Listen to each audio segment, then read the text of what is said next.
बिल्कुल।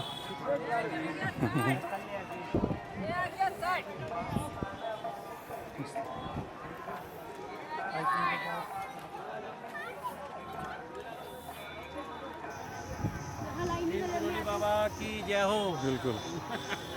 कौन सा जगह नाम का?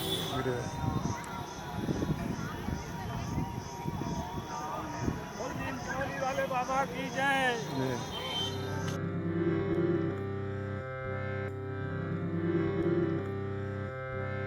श्री गुरु चरण सरोज रज निज मनु मुकुरु सुधारी बरनो रघुबर विमल जसो जो दायकु फल चारि बुद्धिहीन तानु जानिके सुमिरो पवन कुमार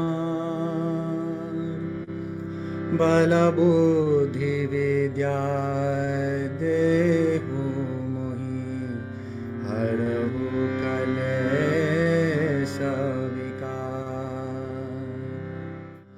श्री राम जय राम। एक बार ऐसे भूमेधार में थे ना, भूमेधार का मंदिर देखा आपने? जी जी।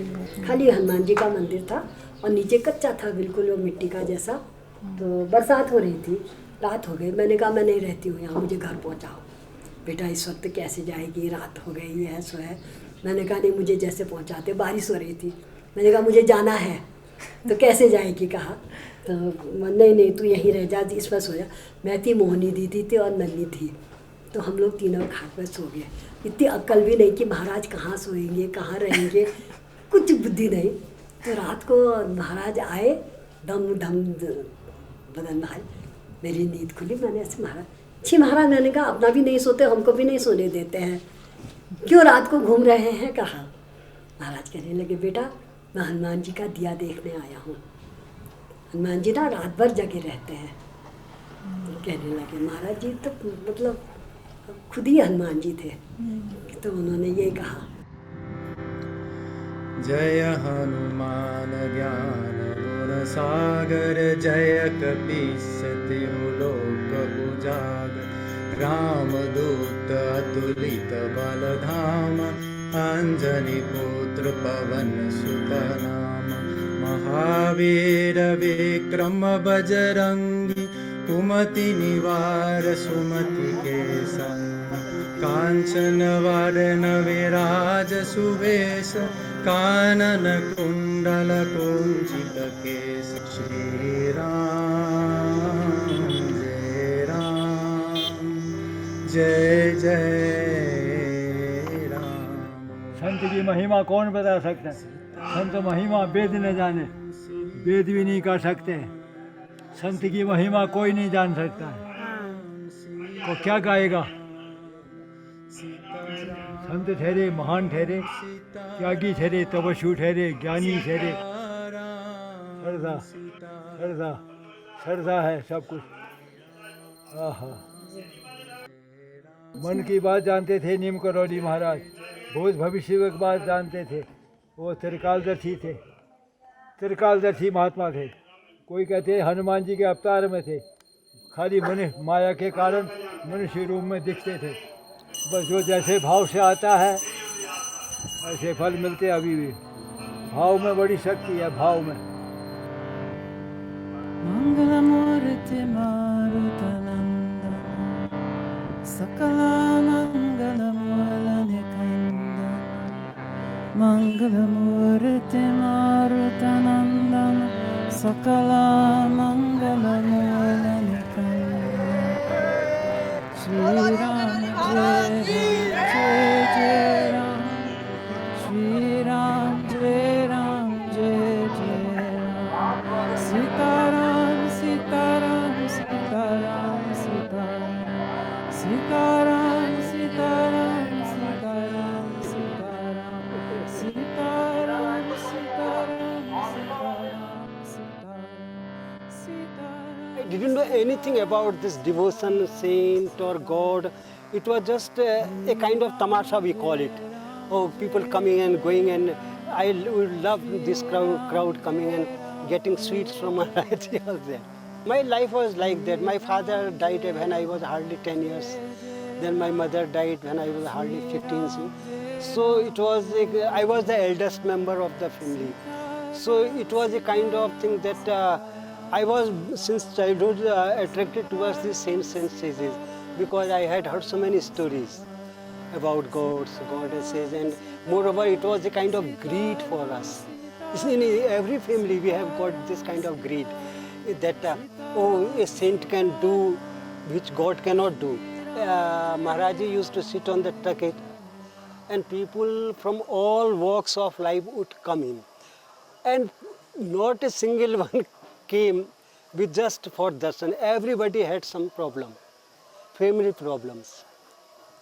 And Maharajji used to give a patient hearing to each and everybody was satisfied. So Maharajji stayed at Nainital 3-4 days. Every day he used to come to my house, but definitely on the eve of his departure, he would come and stay the whole night. And then people in Nainital would know Maharajji is at Kailas's house, so he is going to leave tomorrow, the next day. And next day, the bus would be parked near the post office. Then Maharajji sit there and he used to do like moving his head. It was so beautiful just to look at him. Yeah. Then he would leave. And there were very, the big officials were his devotees. And everybody wanted him to be in his house, but he would come to my house. That was also a kind of ego for we people. Yeah. And when he used to come, many people, devotees would come. That was also a kind of just to get together, and I thought, oh, I can meet so many people like that.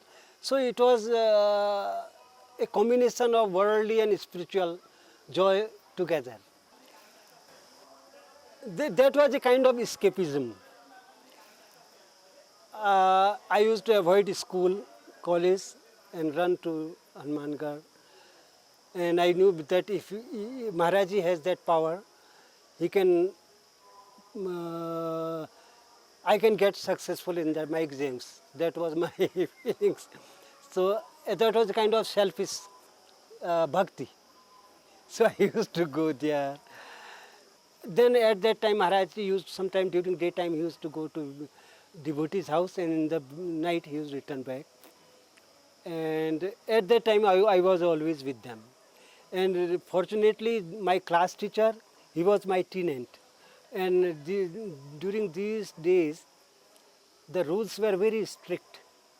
If you lose your attendance, you won't be allowed to appear in the exams. But even in my absence, Bhakudispat Pandey, he's my teacher, he used to mark me present every day. So I was lucky. But only I had to take him to Maharajji in the night. That was a kind of bribe. That's all. So once it so happened, I used to travel during daytime with Maharajji, and every time I used to say, Maharaj, please do come to my house. Okay, I will come later on. So weeks passed, like 2-3 weeks. He didn't come. So I was very upset. After all, I cannot say myself as a matured person. So I treated myself as a child. And I thought that I had that, I am so close to Maharajji, how he should avoid me or like this. So that it was a kind of frustration. So I said, Maharajji, I am not going to see you anymore. See, like, then the temple was being constructed and all that. So one day I used to go to Hardas Baba there, and I was sitting. He used to prepare tea for me every evening. I used to go to him, and one weakness in me was that I was very much scared of ghosts. So when it was dark, I would require someone to accompany to my house from Hanumangarh. So one day it was dark, and Hardas told me that he will depute someone to escort me up to my house. So in the meantime, there was no house, no electricity, nothing. There was a small kuti. Maharajji came from there, and he didn't talk to me, nor did I. He said, I am going to the town tonight. If anybody wants me to be in his house, he can take me to his house. It was indirectly for me. Then I didn't pay any attention. But to my surprise, it was late in the midnight, after midnight. I was just lying in my bed. I am a late riser and I go to bed late. So I heard Maharajji, Kilas, Kilas. Oh, I said, should I open or not? But when you say Kilas, Darwaja, open the door. I became, I don't know what happened to me. I went straight to the street. It was peaceful. And I just fell at his feet and cried bitterly, so loudly. They said, don't, I will. Then he came to my house. So it was.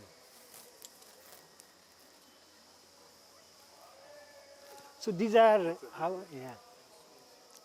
And I feel I did so much mischief and everything, but he ever pardoned me.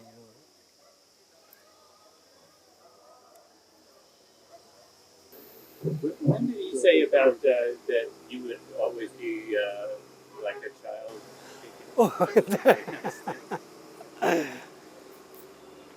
That is a funny story. Maharajji used to, he would ask someone to give prasad to everybody. And that distributor would have to give more and more to everybody. If you would give him little, he's a miser, he is not a good person, he doesn't know how to feed people, and he would scold him badly. Soon everybody, out of thinking that Maharajji would get angry, he would give more and more. So one day, I was staying at Bhumyadhar. So in the morning, Ramayanand was the driver, and the jeep was ready to bring us from Bhumyadhar to Kainchi. In the morning, it so happened that 5 or 6 persons came there. And the puri and these potatoes, they were very few, little. But had I been a wise person or a clever one, I could have given everybody little, and it would have done. But I gave just only 2 persons. Then Maharaj said, what about others? I said, it's finished. So he couldn't say anything to me. Then he said, Brahmachari, make more. So we were delayed by at least 30 or 40 minutes. But at that time, Maharajji didn't say anything to me. Then we traveled on the car. Then I could see his face sulky. And he said, you could have given all this and that. I said, Maharajji, one thing. Had I given little, you have told me you are a miser. And now I gave it to everybody. He said, I would have given. Then he became, at that time, wonderful face. Neither angry. It was so affectionate. Then he said, Kailash. He used to call me Kailash. Kailash, you will ever remain a child. Nantin, this is Pahadi dialect. We call child Nantin. People in the plains, they cannot understand this word Nantin. But he called me, Kailash, you will ever remain a Nantin. So that, I don't know whether it was a curse or it was blessings. And one thing, since that day, I still remember, he never depute me the charge of distributing prasad. And for people like me, easy-going path, devotion. Were you like a child? Yes, then, for you. you know, I believe in that a child crying for milk. Just he's crying, when he cries, his mother comes and she feeds. So in the same way, if you cry before our Lord or God or saint, he will definitely come. He is supposed to come. If he, then sometimes I said that if he doesn't come, he will be cursed. So that is my way of devotion. It is not, God should not expect that if we have got pure devotion, He should not expect that we should go to Him. He will have to get down just to lift us up. Maharajji, when Ramdas first came here, he asked me to take care of Ramdas. And he used to stay in that room. I used to come here. In the winters, it was very inconvenient. But I had to come. So you have a special karma with the Western? Yes, because it was as per instructions of Maharajji. Yes. Whenever these people wanted to have this dinner, supper, he always used to send them to my house. So it was just like a mini feast, about 30-40 persons taking food all together. Yeah. When it is crowded, it is something else. When we are just 1 or 2 or 3 persons with Maharajji, it was something else. So one day we were sitting, Maharajji was on the taket. He was my eldest step sister's husband, old person. But very devotees, his guru was Papa Ramdas of Kasar God. So Ramdas, he were also sitting in front of Maharajji and Rameswar and myself. Then Ramdas, he was all the time half lost, half conscious before Maharajji. So at that time Maharajji said, well, Ayal, how beautiful it is. It was just sunset time. See the shadows, all that. And Ayal said, it's all shadow. So just that it's all shadow, 3 words, these were just enough to realize that particular beauty of nature, the presence of Maharajji, and the joy of the vibrations. So just in 3 words, it was like that. So this is the beauty. If you can catch such things in front of Maharajji, these moments are very, very rare and precious. And it is not an important event, but for me it's because you cannot imagine how beautiful it was just to hear that thing. And for us, it was momentarily a kind of samadhi. Hat vajra dhwaja biraje, kande munja jane saje, Shankara suvana kesari nandana, teja pratapa ma jagabanda, vidyavana guni ati chatu, Rama kaj karibe ko atu. Prabhu charitra sunibe ko rasiya, Rama lakana sita manavasiya, Shri Ram Jai Ram Jai Jai Ram, Shri Ram Jai Ram Jai Jai Ram, Sita Ram Sita Ram Sita Ram Sita Ram, Sita Ram Sita. There was one couple, महाराज जी दर्शन करने आए. He said, आने दो.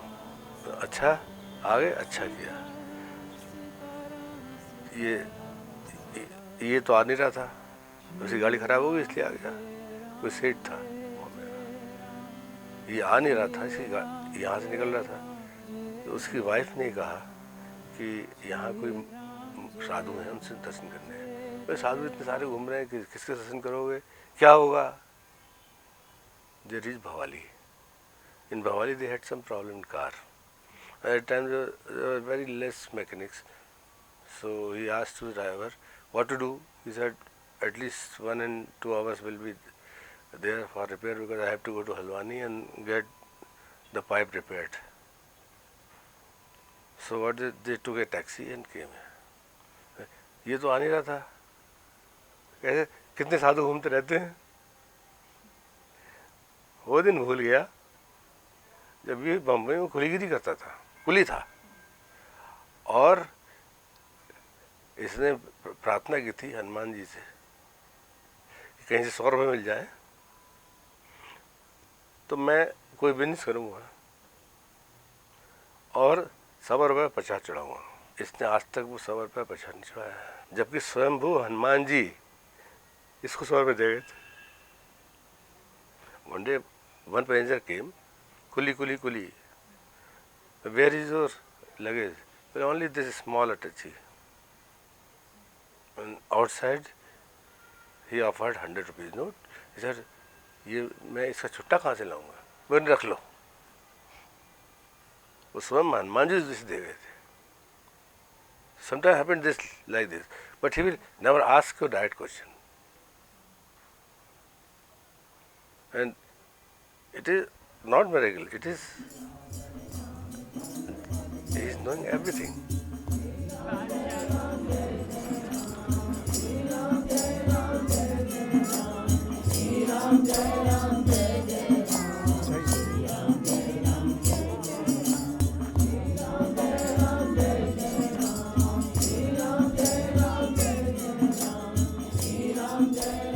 So Ramdas managed to charter a bus run by 2 Europeans that would take them from Bodh Gaya to Delhi.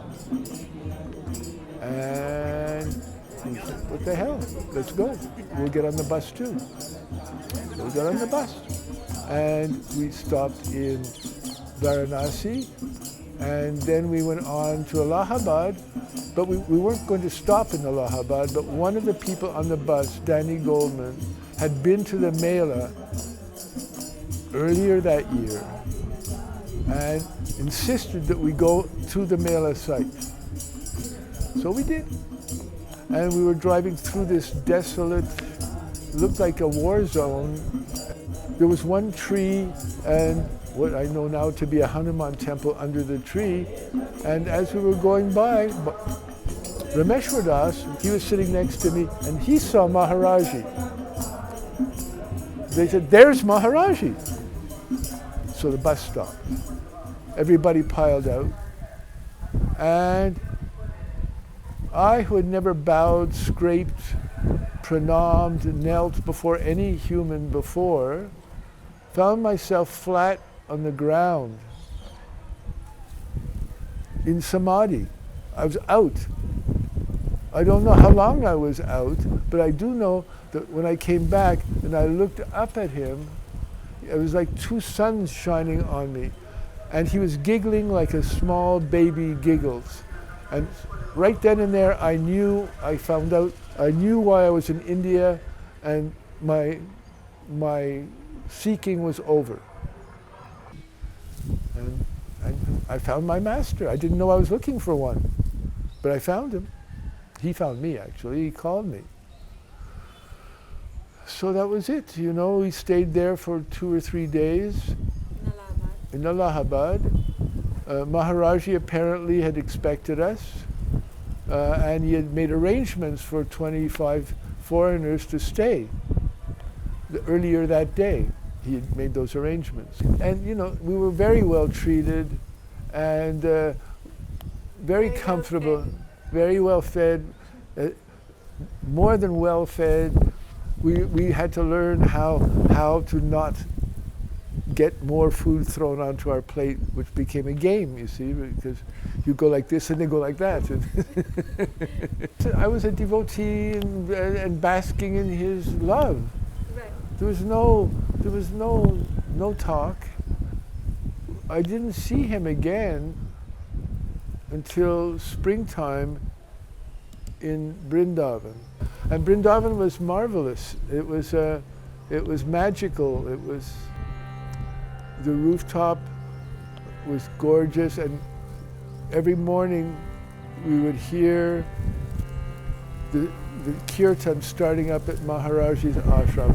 The man sang a version of the Maha Mantra, which was so celestial.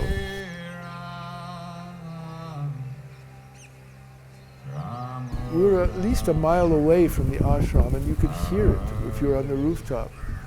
So at 4 a.m. he got going, and we'd walk, and there'd be gardens along the way. It was like the Vrindavan of old. We were somehow caught up in that beautiful, beautiful vibration of love, of Krishna love. And it was very sweet. And Maharajji was very sweet. Well, how I got my name is that it was the monsoon of '71 from Kainchi. He had told me to go for a walk, and for a week. And my sandals broke about 2 days out. And so I wear a size 45 European sandal, which were not available in the little towns of the Kumon, where there wasn't even motor roads where I was. So I was doing these pedal margs, these walking paths that linked all the villages together. And so I was going up and down hills in the monsoon, and my feet turned. They started to look a lot like steak. They were bloody, and they were beaten, and they had flies all over them, and it was quite something. So when I got back from the walk, I entered Kainchi, and I could see, I came around the corner, and there was Maharajji at the tucket, and so I was racing to him with my hands out like this, and he turned to whoever was there, saying, "The guy is completely God intoxicated. He's must." The term is, he's must. And then he turned to me and said, "You are Tukaram." So that was fun. And I didn't understand who Tukaram was at all at the time, but I since read and saw, the beauty of his poetry and his ecstatic states. And the thing about the name Tukaram is, if you break it up, which nobody does, but it's 3 syllables. Tu-ka-ram. Tu means you. Ka means of you. Ram. So I took it to be my sadhana, that everything that was coming to me was being sent by Ram. Tukaram. Tukaram. Wake up. Tukaram. It's quite perfect. Around that time, I'm sitting there in front of Maharajji, and he allowed me often to rub his feet and his calves, and it was an amazingly blissful experience to do that. So one fine morning at Kainchi, I'm busy doing that, and I don't even I can't even talk about that. But so as I'm doing that, he looks at me, and then he looks at the assembled foreigners, and he says, I've been in this business for a while now, and I've seen a lot of people come and go. But there's one person that stands out for being the least worthy, really the lowest of the low, the scum of the scum, and that person is Tukaram.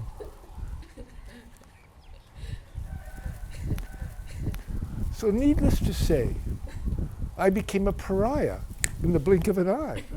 All these people, they had rented houses in Kainchi Valley. I wasn't welcome on the porch even. Dog could enter the porch. But moi, Heidi to get out. But you didn't seek an explanation from Maharajji as to why he No, said well, something you don't question Maharajji. It's not like that. And so I was camping up in a little tiny hamlet called Ninglat. It's tiny. It didn't even have a chai shop, so it's very tiny. And on next to a haystack, I found a comfortable spot to spend the night. And so I'd walk up the 5 or 6 kilometers to Ninglat in the dark and come back the next morning. And he didn't throw me out. And I would continue to rub his feet. And he would continue to talk about this scum that was there. But It didn't bother me because I was rubbing his feet. And anybody who's rubbed his feet will know exactly what I'm talking about. All is well. Doesn't matter what he's talking about. And so, and it culminated at one point where I went into a state of samadhi. It's not something that happened every day for me, and it didn't happen at will. It just happened this time. And it was divine, and when I came back into my body, there was just tears flowing down like Niagara Falls, and I was still rubbing his feet, and nobody noticed. You know, it was just something, and he looked down, smiled at me, and continued his abuse. And Continued to abuse you. yeah, so what does this mean? This means that I, who had a need to be loved by one, to be loved by all, realized that if I had his love, who gives a shit about what the other people think? You know, my thing with Maharajji is all I really need.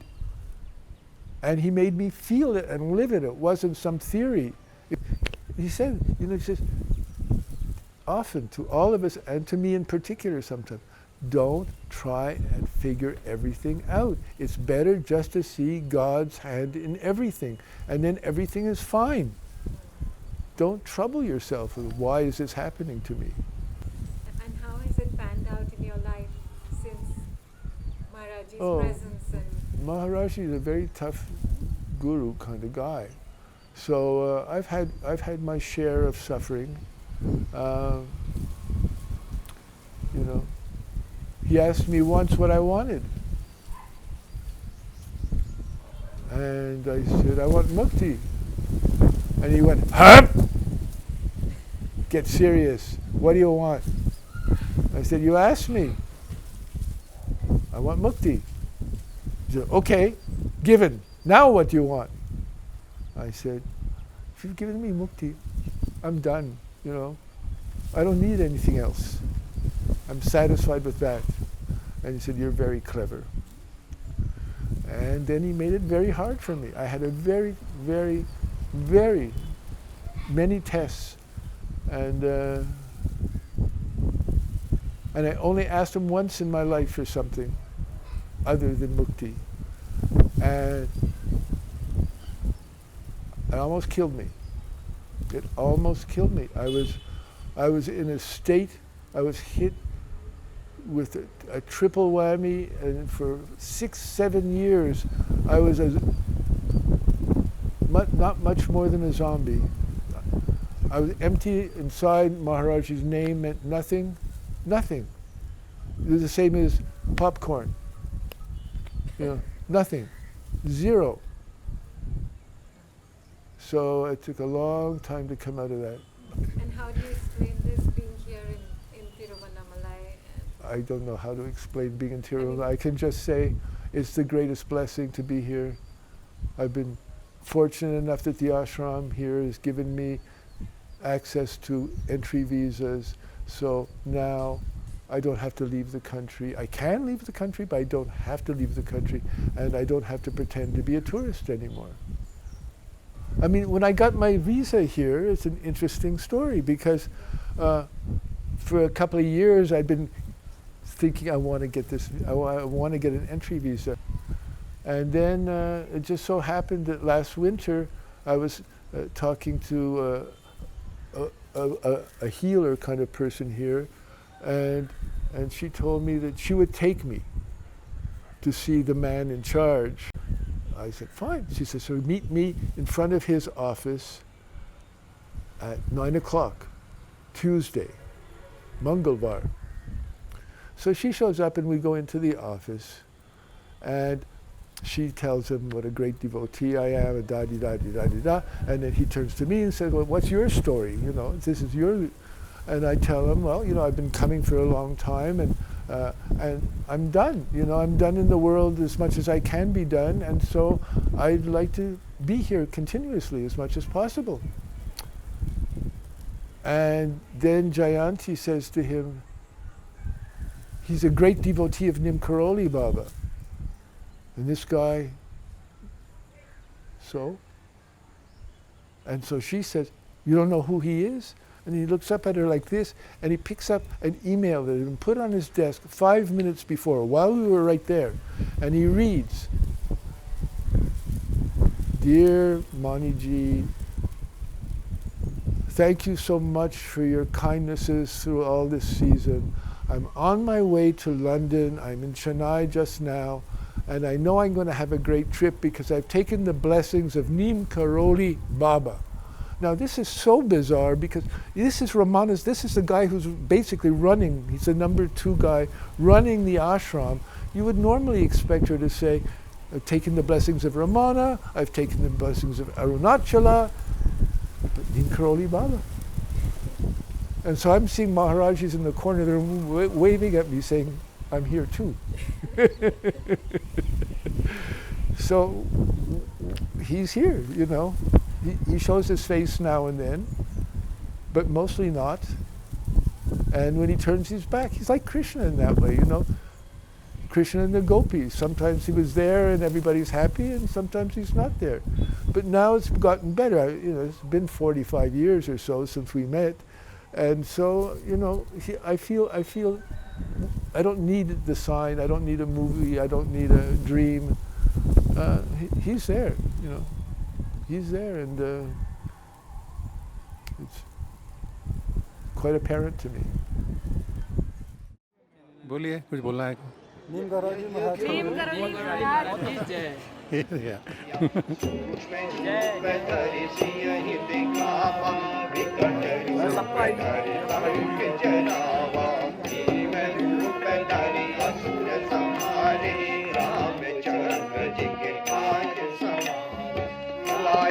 जीवन लखन जियाए श्री रघुवीर हरषि गुण गाए रघुपति कीन्ही बहुत बड़ाई तुम मन प्रिय भरतहि सम पाई सहस बदन तुमरो यश गावे हस कहि श्रीपति कंठ लगावे। महाराज जी इलाहाबाद में प्रोफेसर मुखर्जी के घर आते जाते रहते थे। तो काशी की जो रानी थी उनका प्रिवी पर्स सेंट्रल गवर्नमेंट द्वारा रिलीज नहीं किया जा रहा था। तो वो काशी के रानी इलाहाबाद आई बनारस से और महाराज जी से मिली। जब महाराज जी ने उन्हें आश्वासन दिया, जरा धैर्य रखो, हो जाएगा काम, तो वो प्रसन्न हो गई और वो प्रसन्न होकर के महाराज जी को अपने साथ काशी ले जाने का निवेदन करने लगी। महाराज जी ने जाने से तो मना किया कि मैं क्या करूँगा तेरे यहाँ जा कर के, मैंने जब तेरे को आशीर्वाद दे दिया है काम हो ही जाएगा। लेकिन वो नहीं मानी, मेरा घर पवित्र हो जाएगा, आप चलिए। बहरहाल महाराज जी तैयार हो गए और उसकी गाड़ी में, बड़ी गाड़ी थी, उसमें बैठ के बनारस के लिए चल दिए। आप भी साथ गए? मैं महाराज जी के साथ था उस टाइम पे। मैं छुट्टी लेकर के गया था। पिता से पुत्र का आकर्षण होता ही है और वो पुत्र पिता के पास जाता ही है, ये नियम है। तो जब उनके यहाँ पहुँचा तो उनका वैभव तो था ही। उस वक्त फोम के गद्दे थे और ऐसे गद्दे थे, थोड़ी देर के लिए तो महाराज जी उन पे बच्चे की तरफ उछले और काफ़ी चहलकदमी की। लेकिन ये सब खेल ही था उनके लिए कोई आराम की चीज़ नहीं थी। लेकिन हुआ क्या, जैसे ही वहाँ पहुँचे एक खबर आई कि उनका प्रिवी पर्स चालू हो गया है और रानी को सूचना आ गई है। उसने महाराज जी को बताया तो महाराज जी ने कहा चलो तेरा काम हो गया। तो कहा कि अब मैं तेरे यहाँ से जाता हूँ। तो वो बोले नहीं महाराज, आज रात तो तुम यहीं रहोगे। लेकिन महाराज जी एक जगह ठहरते नहीं थे, मना भी किसी को नहीं करते थे, लेकिन वो चल दिया करते थे। और ऐसा जब भी कोई कहता था तो रमता जोगी बहता पानी, वो उसी रात को उसके चौकीदार लगे हुए थे तो तुरंत चल दिए। उनकी सारी व्यवस्थाएं अपने आप हो जाती थी। दैव योग ऐसा था कि जैसे ही दरवाजे पर आए, वहाँ पर एक रिक्शा खड़ा हुआ था, साइकिल रिक्शा, तो साइकिल रिक्शा में बैठ गए। वो काफ़ी भरकम शरीर था, तो मैं कोशिश करता था नीचे बैठने की, तो उनको खेल क्या करते हो, बैठ जाओ यहीं, डांट के कहते थे। तो फिर गलियों में घूमते और छोटी छोटी गलियों में होकर के एक घर पे पहुँचे। 12 बज चुके थे और वो जैसे ही खटखटाया, वो आ गया, दरवाज़ा खुला, और दरवाज़ा खुला, जैसे ही खुला, महाराज जी के आने की खुशी उन सब के चेहरों पर देखने लाई थी। और जब अंदर गए तो मालूम हुआ उस घर का जो मुखिया था, मालिक था, वो बीमार पड़ा हुआ था और उसके लिए वो प्रतीक्षा कर रहे थे, आज महाराज जी आ जाएं तो ये ठीक हो जाएंगे। तो उनका जो मनोरथ था वो पूरा हो गया। महाराज जी उसके पास गए, उसके हाथ को पकड़ा, सर पे हाथ रखा और कहा कि ठीक हो जाएगा, परेशान मत हो। उन्होंने कहा कि अब हम जा रहे हैं, लेकिन उनके हमने खाना बनाएंगे, भोजन करने के बाद ही जाने देंगे। तो उन्होंने कहा रात के 12 बजे कोई भोजन बनता है, तुम तो पागल हो रहे हो, तुम्हारे यहाँ एक रोटी रखी हुई है, ले आओ। तो वो कह के हमारे यहाँ नहीं है, जाके देखो। जब जाके देखी तो रोटी मिल गई और सब्जी नहीं है, थोड़ा सा इसके ऊपर शक्कर रख लाओ। शक्कर रख ले लाए तो महाराज जी ये विचार नहीं करते थे ये रखी हुई है क्या है, लेकिन उसी में से एक टुकड़ा तोड़ा और शक्कर और खुद प्रसाद ले लिया। तो उसमें से थोड़ा थोड़ा प्रसाद सबको बांट दिया, फिर वो चल दिए। और मैं भी उनके साथ मिला और रिक्शा खड़ा हुआ था बाहर, उसी रिक्शे से हम काशी स्टेशन पहुंच गए। कहाँ रानी के महल में, मैंने सोचा कहाँ रानी के महल में एसी लगे हुए थे और गद्दे थे फोम के, बड़े आराम से रात कट जाती, और महाराज जी हमको यहाँ तपती हुई प्लेटफॉर्म पर ले आए। ये विचार आया तो हम बोलते नहीं थे, जो महाराज जी कहते थे सुनते रहते थे, कभी उनकी बात को काटते नहीं थे, अपना विचार प्रकट नहीं करते थे, पूरी तरह समर्पित भाव से रहते थे। तो वहाँ महाराज जी तो अपने चादर बिछा के लेट गए, हमसे कहा तुम ये बेंच पड़ी हुई है इस पर लेट जाओ। उनका राम नाम बराबर चलता रहा था, वो आवाज़ सोने के खर्राटों की आवाज़ शुरू हो जाती थी, लेकिन राम राम बराबर चलता रहता।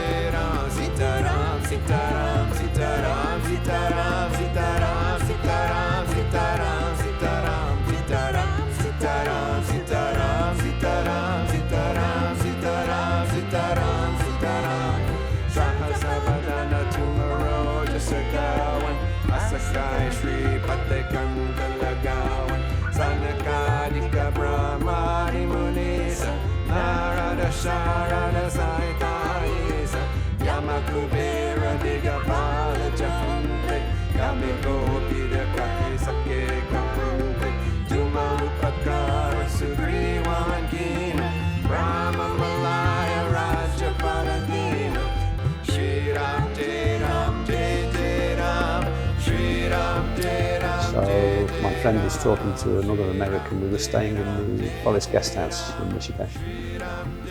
And he said, you know, anywhere good to go for a few months, you know, to see out the monsoon. And this other man said, well, I've just come from a place near Nainital, a little village. And there's an old Baba there in Kainchi, and he feeds people. So we thought, well, that sounds really good. We'll go and see him. The Kacha house was for the passers through and the people who just arrived and things. We were told we could sleep there the night, so we went and slept. And so anyway, next day, about 9, we decided to go and see this man and thank him for his hospitality. So we went down, and I was kind of hanging around and by the tucket, Baba's tucket there. And it was a couple of hours. And then all of a sudden there was a loud noise as the doors opened. The doors on the right-hand side of the tucket flung open, bang. And Baba came out, and everybody stood up, and people were trying to touch his feet, and it was like, wow, who's this? Yeah, it was amazing, because it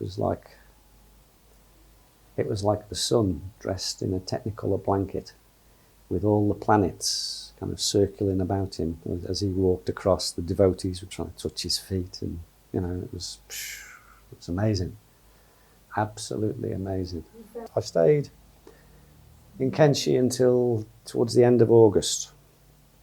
So I was here end of June to the end of August, July, and all 2 months really, just over. And yeah, I saw him a few times. And he actually spoke to me once. Sitting on the tucket, moving around like he did, and talking to people and various things. And then he looked at me. And he said, Nam ki hai. So I stood up. Craig. He said, where are you from? In Hindi, obviously. I said, Wales. Wales? Where's Wales? And there was somebody said, it's the same as England, Baba. And I said, no, it isn't. It's Wales. So there was a general discussion about where Wales was. And it was decided that it was the mountains by the side of England. Okay. Yeah, which is Fair enough. Fair description. Okay. And he said, Beto, sit down. Sit down. So I did. And that was it. But you didn't, a lot of people would usually try and ask him a question or all these things. You didn't have that need to do that. He had a huge effect on me. Just his presence. Just by being in Kainchi and seeing him however many times it was over that period of time. Towards the end of the stay, I didn't shave at the time, so I didn't have a mirror.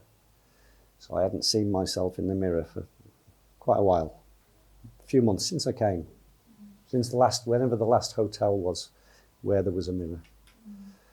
And there was one chai shop in Kainchi then, one small chai shop. And for some reason, I can't remember why, but I went into the back of the chai shop. I can't remember what I was doing. But they had a mirror on the wall, on the right side at the back. And I waltzed down the back and I was doing something, and I looked. Wow. And I grabbed my hair to make sure it was me. And wow, it is me. And I didn't recognize myself. It was a bit like the ugly duckling fable. A bit like? The ugly duckling fable, It turns into a swan. And it was just Baba's grace. He transformed me. And he spoke to me once. So, there we go. Compassion. So much. If you want me to describe Maharajji, I'd say kind. So kind. So many things in our life have happened, and we just know that Maharajji has put a paw in the works. It just all kind of... Yep. Yeah. When I met him, he had 3 small pictures of Maharajji. This old guy in the blanket. I asked him, who's this old guy in the blanket? And those pictures were on our mantelpiece. When we came in 78, we met Ma. Yeah? And Ma taught us how to live over that 3 years. 3.5 years we Yeah. had here. And we had 2 kids Okay, here. here. So that was the actual, this is how you should behave and this is how you should live. But Learning. not a verbal, No. no verbal instruction of do this, do that. Well, Nothing like that. We used to the come odd- up every day. didn't The we? odd occasion she'd tell us something. Yeah. Don't eat eggs. Yeah, she told me Okay. definitely don't eat eggs. You know, okay. And that has been a really challenging thing And in the West. when I was with Baba in the Ketcher house, we had our own kitchen, and word came from Baba: no onions, no garlic. Yes. So Yeah.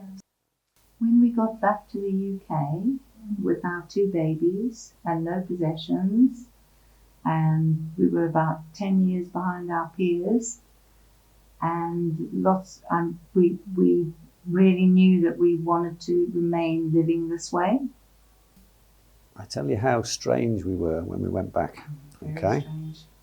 for the normal Western way of life.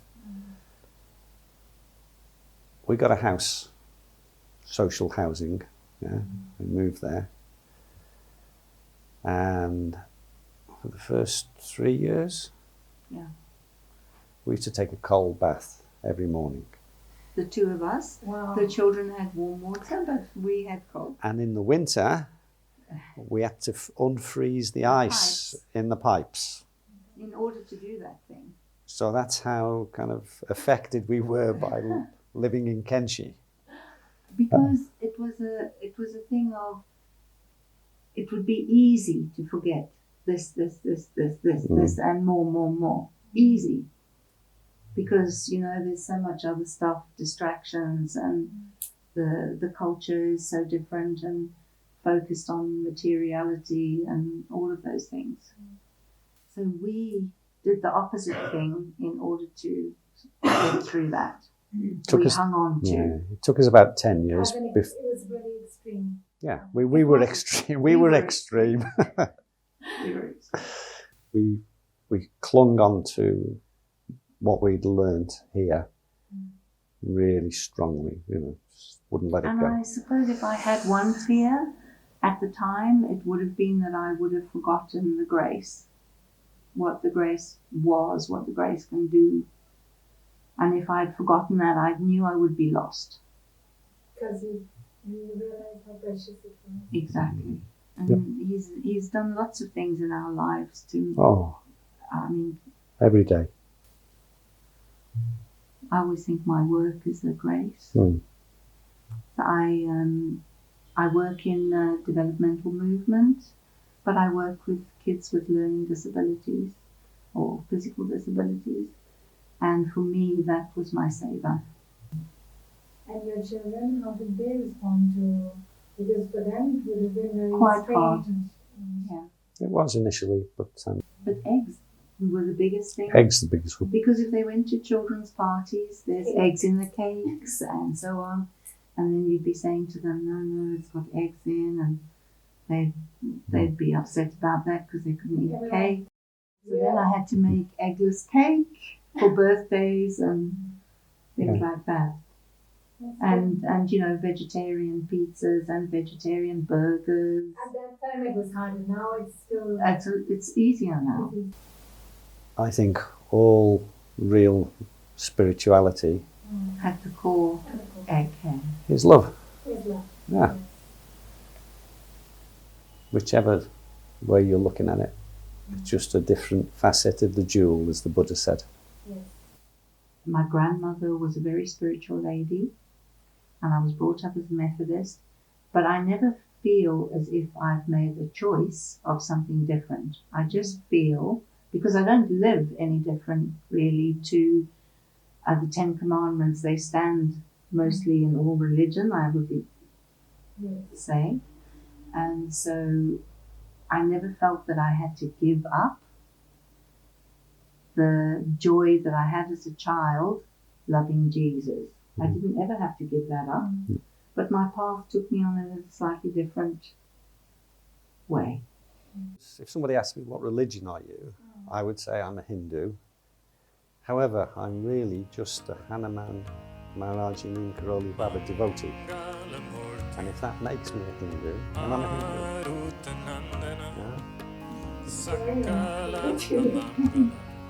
It's grace. The grace is what's remarkable.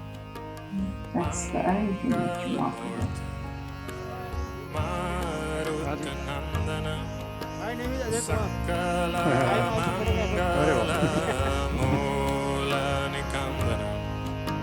Sri Ram, Jai Ram, Jai Jai Ram.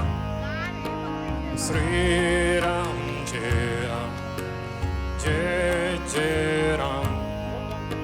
Sri Ram, Jai Ram, Jai Jai Ram. Sri Ram, Jai Ram, Jai Jai Ram. Sri Jai Ram, Jai Jai Ram. Sri Ram, Jai Ram, Jai Jai Ram. Sri Ram, Jai Ram, Jai Jai Ram. Sri Ram, Jai Ram, Jai Jai Ram. Tumharo mantra Viveshanamana Lankishvara Ae Sava Jagajana Yoga Sahasra Yojana Paravana Lelyotai Madhura Paranyana Prabhu Mudrika Meli Mukamaya Jaladi Lange Gaya Charyanaya Durga Makaya Jagata Kijete Sugamanugra Tumaretete Sri Ram Jai Ram Jai Jai Ram Sri Ram Jai Ram Jai Jai Ram Sri Ram Jai Ram. हमारे कश्मीर में हमारे नाना सियाही बहुत बड़े संत रहते थे। तो जब हमारी माँ की शादी हो गई तो हर बच्चा मर जाए पहला, तो हमारे नाना जी ने पत्री दिखाई तो उन्होंने कहा नहीं ये तो विडो हो जाएगी। तो हमारी माँ जो थी उस संत को चिपट गई कि मैं विडो नहीं होंगी। कश्मीर में हमारे नाना के घर ही रहते थे, तो बहुत पीछे पड़ी वो। तब उन्होंने ये 4 फल दिए हमारे माँ को, हम 4 भाई बहन हैं, और कहा कि मैं बड़ी दूर से इनको लाया हूँ, ठीक से पालना। तो उनकी वजह से हम लाए गए। अब बताओ, मैं 6 साल की बच्चा, वो संत हमारे, उनके दांत नहीं, उनकी नाक नहीं, उनके फरा नहीं, शक्ल है, अरे मैं चिपटी रहती थी उन्हें। 8 साल का बच्चा मैं, 10 साल की, मुझसे वो खाना पकवाते थे, पूरी आलू, और खुद हम दोनों बैठ के खाते थे उसी कटोरे में। कि मैं अमेरिका से नौकरी छोड़ के माँ बाप ने चिट्ठी लिखी, एकदम हम आ गए। आते ही महाराज जी के दर्शन हुए। तो आप नहीं जानते थे उनके बारे में? अरे नहीं, कुछ नहीं। बद्रीनाथ में हम थे भाई के पास, वहीं से अमेरिका से जब लौट के आए तब रेस्ट कर रहे थे। इतने में एक आदमी आया कि आपको बुला रहे बाबा जी। कौन बाबा जी, मैं क्या जानूं। तो मैं गई नीचे, तो वहाँ सिद्धि माँ, खूब छोटी माँ, महाराज जी सब। वो मुझे बहुत याद करती है, इसलिए मैं आया हूँ। मन में मैंने कहा आपको मैं जानती नहीं न, मैं आपको पहुँचा, मैं कहाँ से याद करती हूँ। तो मैंने कहा ऐसा क्यों कह रही है, और तू याद करती, मैं तेरे को इसीलिए आया हूँ मिलने। 2 मिनट बाद मुझे स्ट्राइक किया, अरे भगवान को तो याद करते ही है। वो भी उन्होंने प्रेरणा दी, बुद्धि ठीक रखी। तो मैंने कहा हाँ, भगवान को तो याद करते ही है। तो मुझे खाना खिलाएगी? मैंने कहा खिलाऊंगी। पर जितने दिन रहे मैं खाना बना के ले जाती थी, और कहाँ कहाँ मिलेंगे, कहीं इधर कहीं उधर, कहीं जंगल में, बद्रीनाथ में था। बद्रीनाथ में। और एक दिन जब गई तो काफी दूर बैठे कहीं कुत्ते मेरे पीछे, शिकारी कुत्ते वहाँ बद्रीनाथ के। मैं पहुँच गई खाना लेके, कहाँ वो नदी किनारे बैठे, खाया पिया, हंसे खूब। फिर जाएगी तो वो बैठे थे उनके संग, जो कहे महाराज जी छोड़ाऊँ मैं? नहीं, अकेली जाएगी। वो कुत्ते फिर पीछे, खाओ खाओ खाओ। दूसरे दिन बद्रीनाथ पे रावल जी, वहाँ पुजारी जी मंदिर के सब महाराज जी से लड़ने गए कि अरे वो तो शिकारी कुत्ते खा लेते हैं, इतने अरे कुछ नहीं होता इसको। अच्छा, आपके हाँ। अब मुझे बाद में क्या ज्ञान आया कि तेरे पीछे शत्रु और दुश्मन लगेंगे तो डरना मत। और वही हुआ मेरे संग।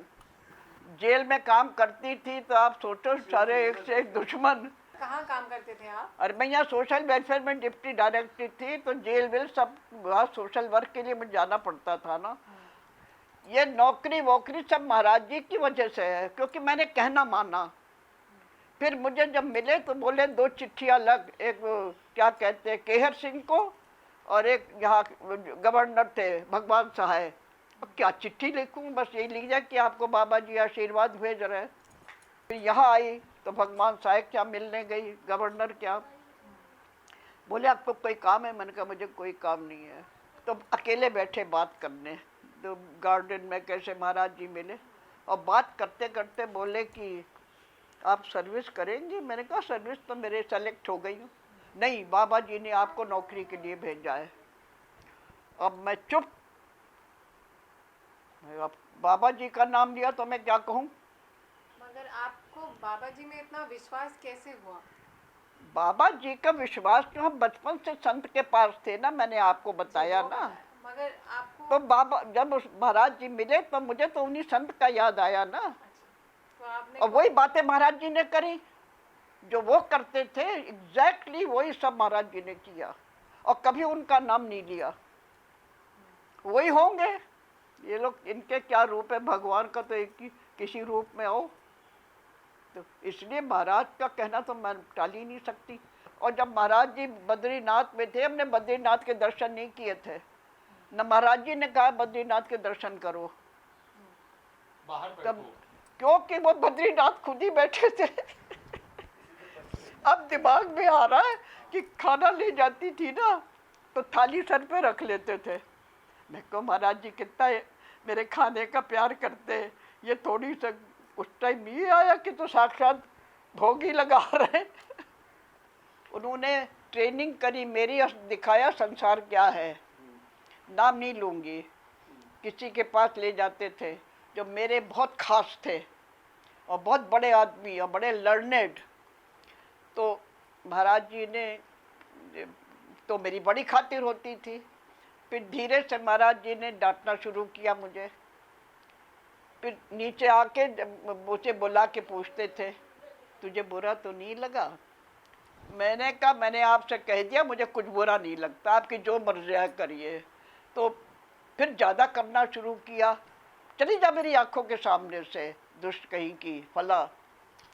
फिर शाम को बुलाए तुझे बुरा तो नहीं? मैंने कहा मैंने महाराज आपसे कह दिया मुझे कुछ बुरा नहीं लगता, आप कुछ करिए। खूब महाराज जी ने शुरू कर दिया। क्या दिखाया महाराज जी ने मेरे को? वही लोग जो इतना मेरे को प्यार करे, मेरी इज्जत करे और मेरा वो, अब इनमें वो बात नहीं है। अब महाराज जी ने नहीं लाइक करते, छुट्टी करी मेरी। ये दिखाया महाराज जी ने, किसी एक ने ये नहीं कहा कि नहीं इतनी बुरी नहीं है महाराज जी, इसको माफ़ कर दीजिए, इसको क्षमा कर दीजिए। ये नहीं, खुश हो रहे अंदर अंदर। तो मेरी ये ट्रेनिंग थी कि तू ना करना ऐसा। बता रहे थे ना कि आपको वो अलग अलग नामों से बोलते थे जो खराब मेरे को नाम, हाँ हाँ, वो जरा बताइए क्या क्या नहीं बोलते। नक्शी, दुर्बंडू, उसके बाद चुड़ैल, सुना कभी तुमने? चुड़ैल आजा। फिर आपको बुरा नहीं लगता? मुझे क्यों बुरा लगेगा भाई? वो इतने बड़े संत मेरे क्या क्या बुराइयां निकाल रहे थे, मैं तो खुश हो रही थी अंदर ही अंदर। अरे डायरेक्ट पुकारते थे चुड़ैल चुड़ैल, और सब बैठे हंस रहे हैं। मुझे मुझे क्यों बुरा लगेगा? आपको लगता था अच्छा नहीं है आपका कुछ? भाई, मैं क्या हूँ और मैं अंदर से क्या करी है तो मुझे मालूम है ना। बहुत कमाल का ये तो ये भी तो उनकी ब्रेन, या जो हमारे बचपन में संत थे वो ट्रेन कर गए होंगे। भाई एक 6 साल का बच्चा एक संत के संग बैठा खाना खा रहा, वो कर रहा बजाय घूमने के, और हमारे सारा परिवार के लोग तो डल लेक में बोटिंग कर रहे थे। तो ये उन्हीं की कृपा थी ना। तो आपको क्या लगा कि इससे आपको क्या क्या फायदा हुआ, ये कृपा हुई कि वो कुछ भी बोलते? मुझे तो एक ही फायदा चाहिए था, वो मेरे संग है कि महाराज जी आप बस भूले मत मुझे, आप भरे और कोई नहीं चाहिए मुझे। मुझे सब बुरा कहे, सब ऐसा कहे, मुझे वो करे, पर आप खुश रहो। तो अब भी हंसते दिखते, पूजा करने में जाओ कमरे में, यहाँ महाराज जी की फोटो देखोगे हंसते हुए। तो मेरे को तो जो मांगा वो मुझे मिल रहा है। अकेले ऐसे ही रख गए मेरे को। आपने कभी शादी कैची शादी क्या कह रहे? शादी नहीं करी कह रहे? तो शादी करने देते तब तो करती। नहीं करने दिया उन्होंने। कमाल है, एक से एक ऑफर आए। ये इस चुड़ैल से कौन शादी करेगा? एक से क्या कहते हैं, इस बुढ़िया से कौन करेगा? बुढ़िया 50 साल की बुढ़िया से कौन करेगा? वो आदमी मुझसे, क्या उम्र थी? अरे उस टाइम 25-30 की 35 की। तो मैं भी तो करूँ, मुझसे पूछेंगे आपकी क्या एज है? मेरे का 55 है। आप तो बड़ी यंग लगती हो। मैंने कहा बाबा जी की वजह से। मैं तो मजे लेती थी। अरे जो मेरे लिए अच्छा वही तो वो करेंगे। मेरे को कोई पूरा विश्वास था, मतलब कोई मेरे को इच्छा नहीं, कुछ नहीं। जो ठीक है, मुझे ये मालूम है कि उनको क्या लड्डू मिल रहे। कितनी शादियां कराई है बाबा जी ने। एक था वो भाग भाग जाए कि मैं नहीं करूँगा। कितनी ये भी तो खाया उन्होंने ना, जिनकी अब मेरे लिए क्या अच्छा है तो उन्हें मालूम था ना। आपने कभी कुछ मांगा उनसे? कुछ नहीं, एक ही चीज़ मांगी कि आप भूलिएगा मत मुझे। तो मुझे और क्या चाहिए? बिन मांगे मोती मिले, मांगे मिले न भीख। और आपको कभी अकेलापन नहीं महसूस हुआ? क्या चीज़? अकेलापन कभी महसूस हुआ? अकेलापन? हाँ। अकेली कभी हुई नहीं। बचा ये आप कहाँ से अकेली हूँ? वो कौन लग रहे मेले खाना लेके आ गए? नहीं, जबकि मेरी कोई बात नहीं हुई, मैंने कुछ कहा नहीं। वो सामने अभी वो चले गए अमेरिका। छोटे बच्चा जब से हुआ उनका, वो पूरे टाइम खाना भेजते। फिर मना करवाती हूँ, भैया नहीं चाहिए खाना मत भेजिएगा। अब उनके नीचे वाली वो अभी फ़ोन करेगी, पानी भेज रही, फला भेज रही। तो कर कौन रहा है? महाराज जी करवा रहे। जब उन्होंने अकेला रखा है, जो ऑर्डर किया मैं तो वो कर रही हूँ। अब मेरे पैर में फ्रैक्चर हो गया, मैं कहूँ जी मैं बड़ी भगत थी, मेरे फ्रैक्चर क्यों हो गया? तो 2 चीज़ें मुझे पता है कि जो अगले और जन्म होने होते हैं ना, उसका भी तो काटेंगे इस जन्म में, अगर हमें इस जन्म में वो दिलाना है तो। अब मेरे क्या होना था उसको इतने कम में कर दिया, फिर भी मैं चल रही हूँ। तो वो जो किस्मत में लिखा है वो तो होगा, वो अगले पिछले जन्मों के कर्म हैं। लेकिन संत उसको कम कर देता है, टाल देता है। तुम्हारी फ़ोन से पहले मेरे को यही जागरण हुआ कि ये बता बस कि माँ बाप की सेवा जो है वो सबसे बड़ा पूजा है, और वो करने से भगवान खुद मिलेंगे। और आप रोज कोई पूजा करते हैं? पूजा महाराज जी की करती हूँ। कौन सी, कैसे करते हैं? ऐसे ही आरती करती हूँ, जो सुंदरकांड पढ़ती हूँ। और उनका वो मैंने कहीं पढ़ा है महाराज जी का कि ऐसे करने से ना सुंदरकांड पढ़ना चाहिए। तब से मैं रोज़ पढ़ती हूँ। पहले मैं कुछ नहीं करती थी। जब महाराज जी मिले, उन्होंने कहा हमने तो कभी हनुमान चालीसा नहीं किया। तो सिद्धि माँ बोली कि उषा हनुमान चालीसा पढ़ा कर, बड़ा मुश्किल है माँ। तो बड़ी मुश्किल हुई मेरे संग। तो मैंने कहा अच्छा, एक हनुमान चालीसा से शुरू किया, बड़े मुश्किल से। ये सब मैं कुछ नहीं करती थी। हमारी माँ करती थी ना, तो हम लेटे लेटे सुनते रहते थे। लेकिन अब बैठ के सुंदरकांड भी पढ़ रहे हैं, हनुमान चालीसा भी पढ़ रहे हैं। कितनी बार करते हैं? हाँ, वो जैसे करवाए। महाराज जी क्या करने आए थे कि सब एक हो, क्या साउथ, क्या नॉर्थ, क्या अमेरिका, क्या विलायत, क्या वो, असली क्या है प्रेम और एक दूसरे का वो। और उन्होंने सबका साथ करवाया। कैंची में नहीं सारे फॉरेनर्स आते थे, अब अमेरिकन कितने भगत हो रहे हैं। तो महाराज जी ये करने आए थे कि प्रेम जो है वो सबके लिए, कहीं न भेद न भाव न जात न पात न साउथ न इंडिया। ये मेरे को ज्ञान हुआ है, वो महाराज जी ने कराया।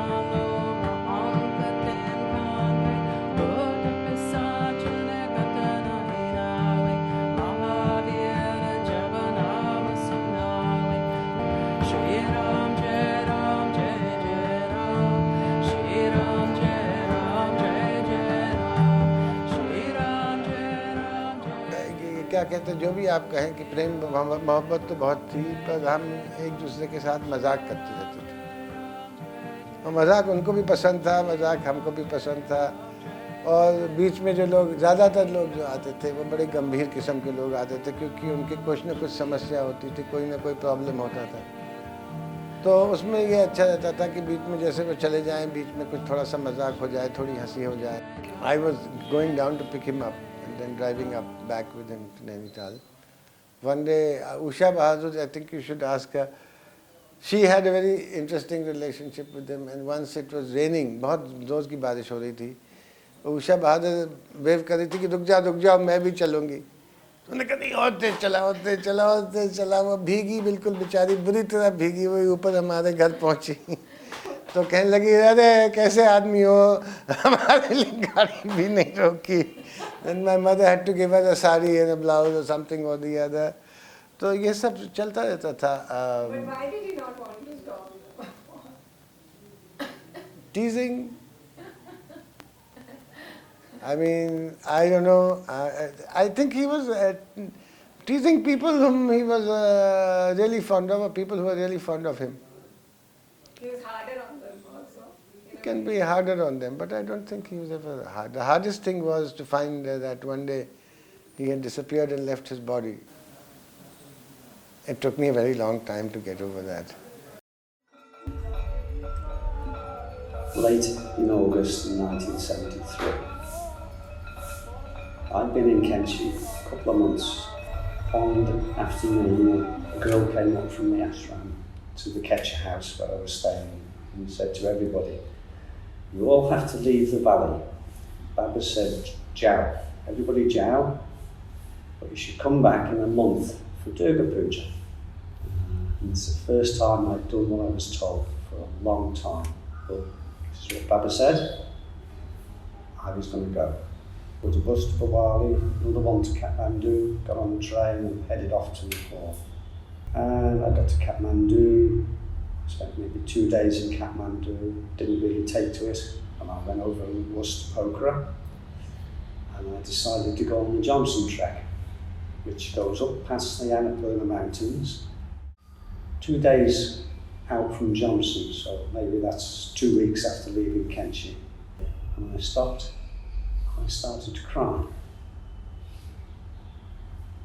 And I wept, and wept, and wept. And I didn't know why. And all I knew was that I had to get back to Kainchi. So I forget the trek, I turned around and I started walking down the hill. And I didn't know the Chalisa, didn't know anything Hindi really at that time. I started singing hymns. I started singing, "Oh, come all ye faithful," really kind of loudly, and I was crying and weeping and singing. And I think, well, I'm sure the Nepali people who were going the other way thought, "Oh, this hippie's he's lost it," but I was paying no attention to them. And then I managed to get to Kathmandu and got a bus out of Nepal into India, and then I started going on trains. And I was on the train from the other side of Lucknow, heading for Bareilly. And I met somebody that day on the train, and he had a small chess set. And we started playing chess. And an Indian man came over to me. And he was quite a stocky man, with short dark hair and a little moustache. And he was wearing a white kurta and white pyjamas with sandals. And he kind of stood there, and he said, I looked at him, he said, "What's your name?" And I said, "Craig." And he said, "Where are you from?" And I said, "Wales." And he said, "Where are you going?" And I said, "I'm going to my guru's ashram." And he said, "Who is your guru?" I said, "Neem Karoli Baba." And he looked, and he said, "I think he's passed." Passed? I said, "Yes." And he turned around and he went to his man he was travelling with, another Indian man, but he was carrying an attaché case, a small one. And the man who'd spoken to me opened the case and he took out a newspaper. So this is like 10 days after Mahasamadhi, and it said, "Neem Karoli Baba has got into Mahasamadhi, passed away." And I looked and I read,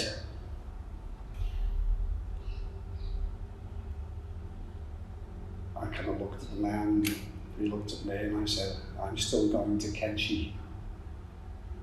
And he said, "Yeah, okay."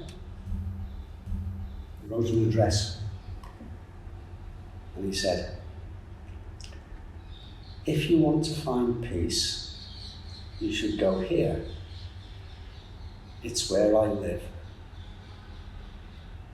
And I don't even think I read the address. Then he said, "Okay, now you can go back to your game." Very, very specific.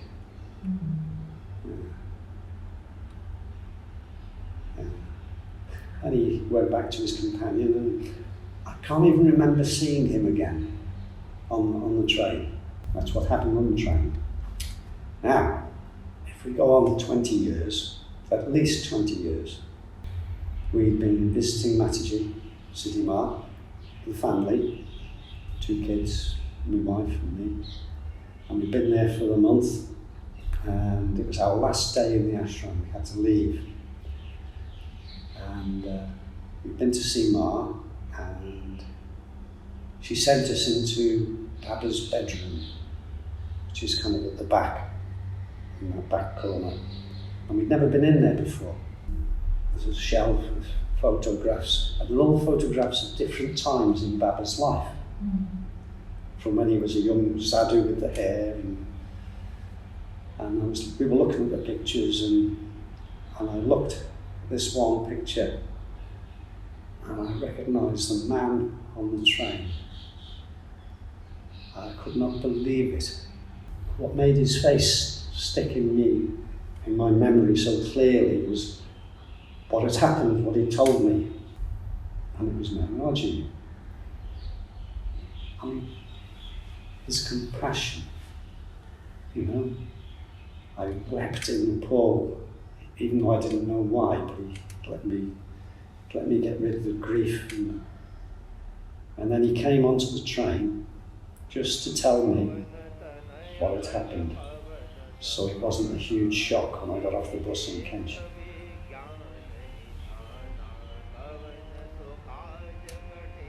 Wonderful. It's Neem Karoli Baba. नासे लोग हरे सब पीरा जपत निरंतर हनुमत बीरा संकट से हनुमान छुड़ावे मन क्रम वचन ध्यान जो लावे सब पर राम तपस्वी राजा तिनके काज सकल तुम साजा और मनोरथ जो कोई लावे सोई अमित जीवन फल पावे श्री राम जय राम जय जय राम श्री राम जय राम जय जय महाराज की जय. This kachori, there is a lady, old lady. He used to bring kachori is a kind of puri type of thing. So she used to bring kachori every week for Maharajji, and Maharajji used to eat it. So after Maharajji leaving his body, he gave up bringing. So one day Maharajji came in her dreams. He said, "Why did you leave? Do you think that I am dead?" Then she started bringing. So this is his lila. Even in dreams he can give you instructions. But it requires faith, what you call implicit faith. Sitaram, Sitaram, Sitaram, Sitaram, Sitaram, Sitaram, Jai Jai तीन साढ़े तीन चार घंटे और काफ़ी बाबा की भक्ति में सब लीन हैं. जितने भी श्रद्धालु हैं सब बाबा की भक्ति और शक्ति के बल से पहुंच रहे हैं. Shri Ram, Jai Ram, Jai Jai Ram. Shri Ram, Jai Ram, Jai Jai Ram.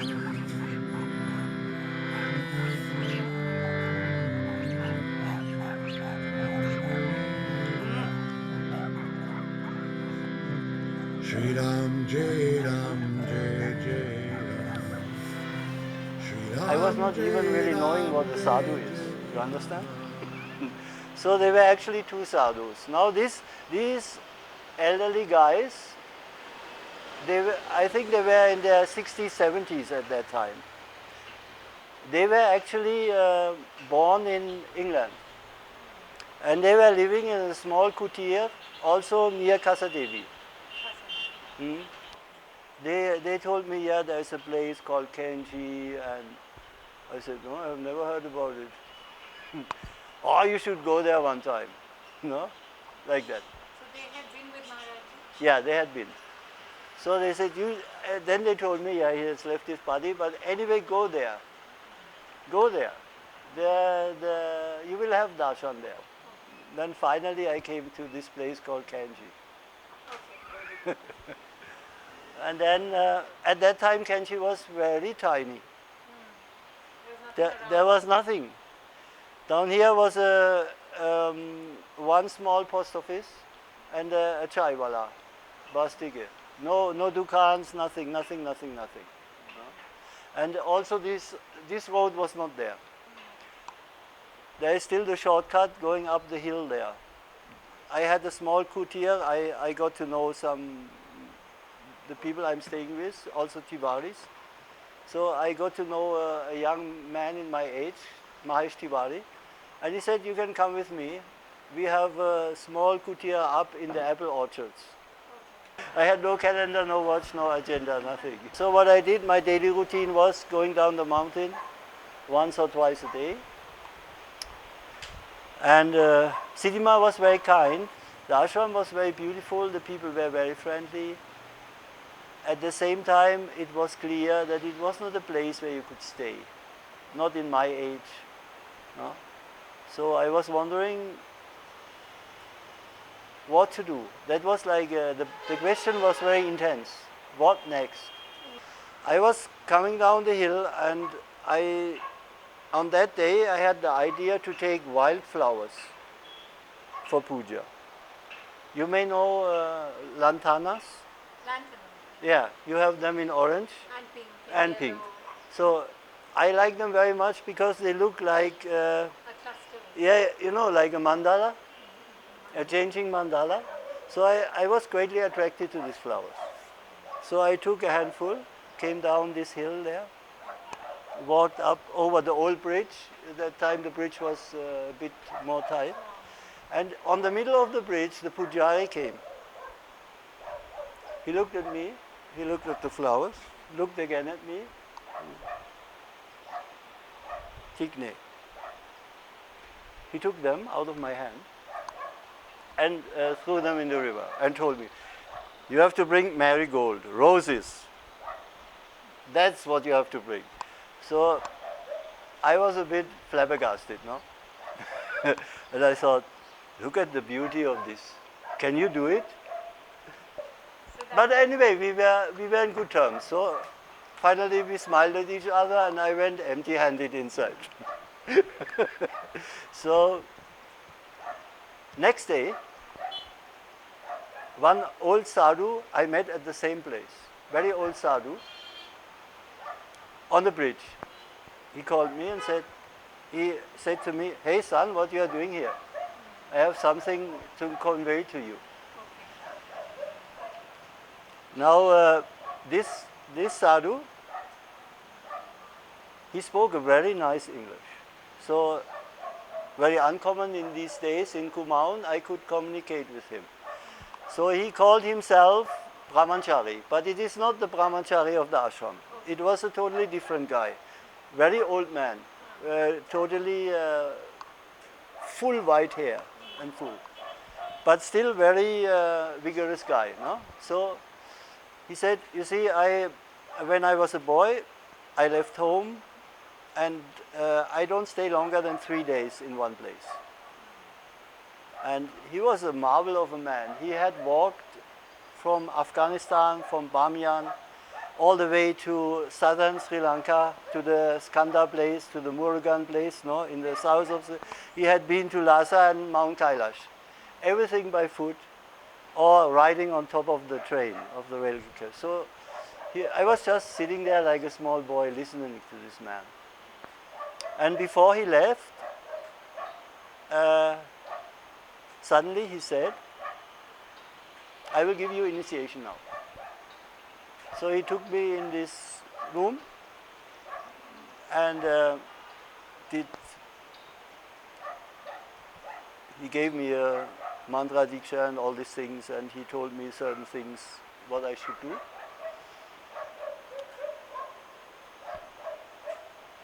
And then he said to me, you see, long time ago, I arrived in Pondicherry one day. And when I arrived in the railway station, one of my fellow sadhus called me and said to me, come with me. So we came to a street and many people were standing there. And after some time, one lady came out on a terrace. And he said she looked at me 3 seconds. And then he said to me, you should go there. He told you to go to Pondicherry. Yeah,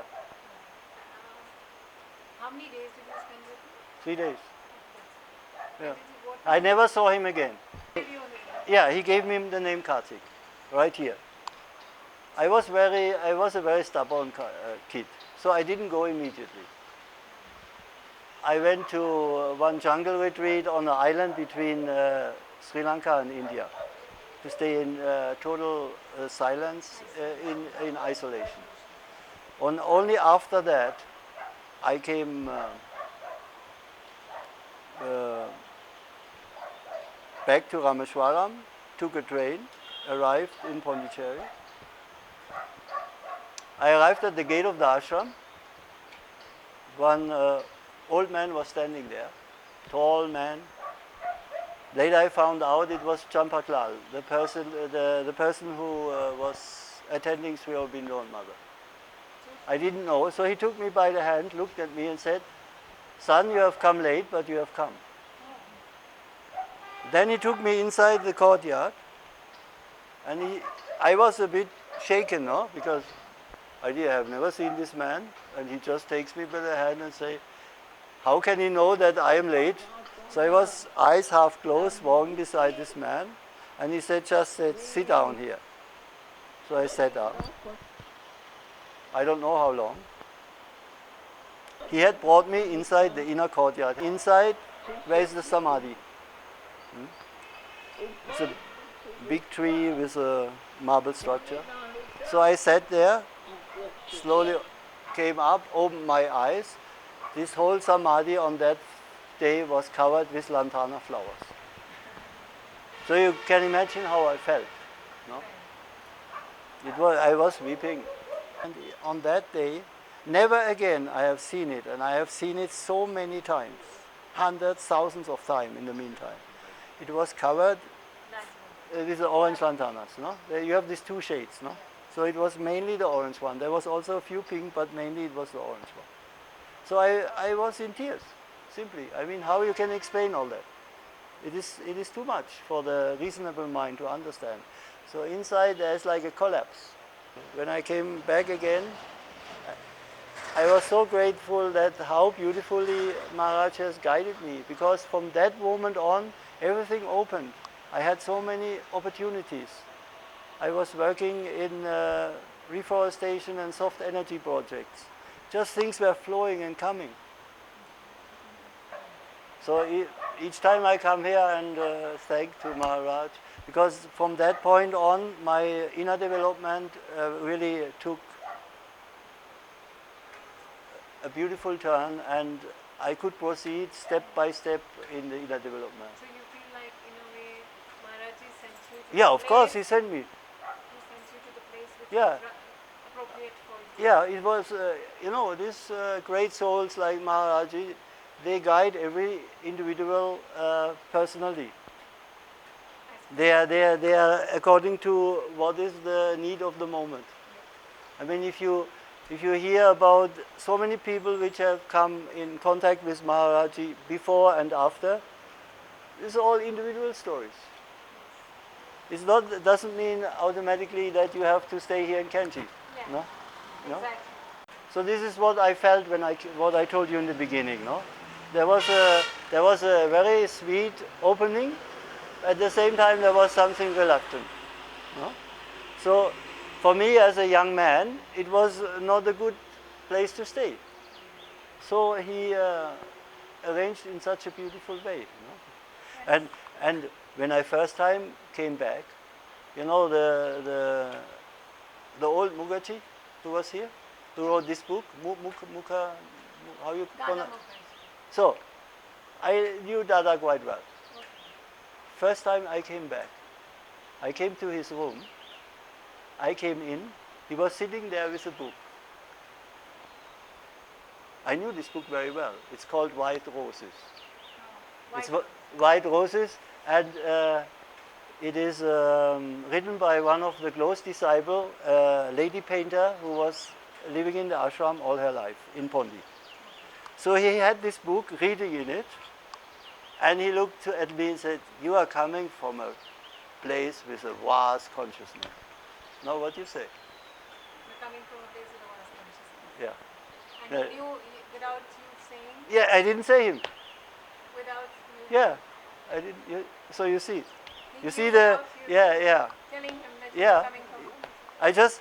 You see, I looked at the book with other surprise, no? White Roses here in Kainchi at that time, no?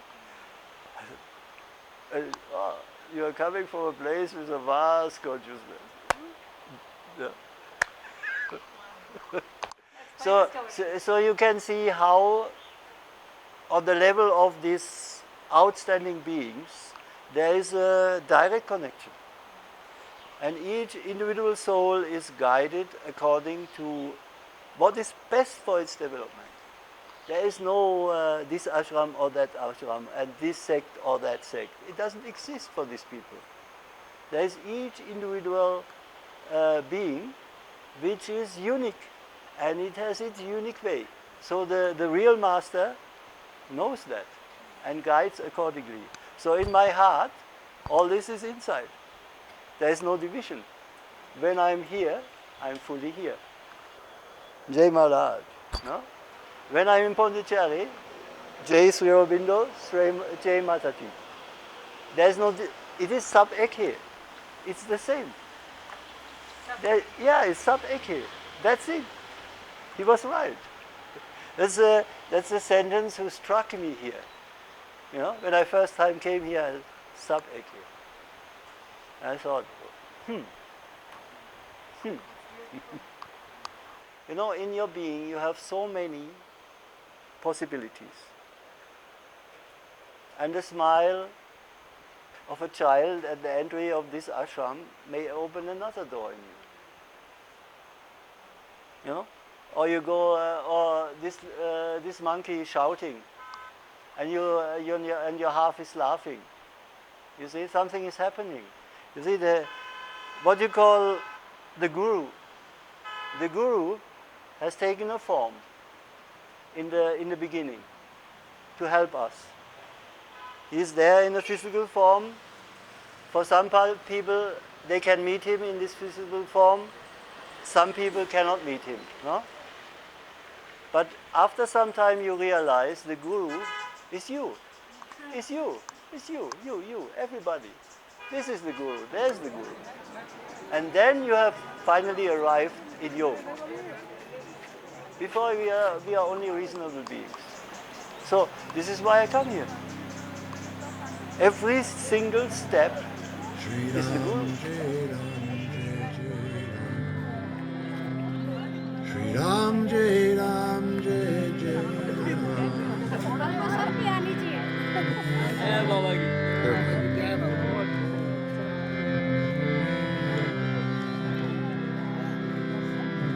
Shri Ram Jai Ram Jai Jai Ram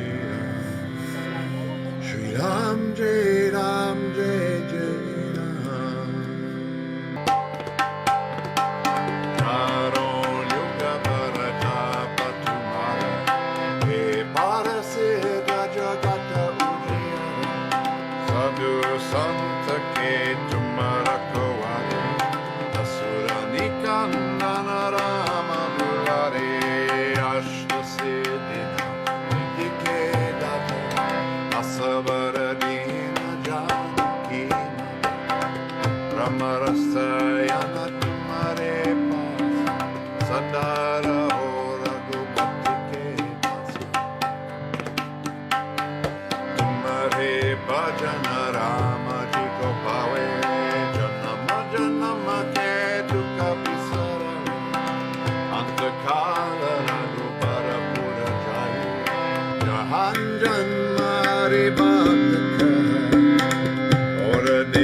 बहुत fast चल रही है गाड़ी Sitaram Sitaram Sitaram Sitaram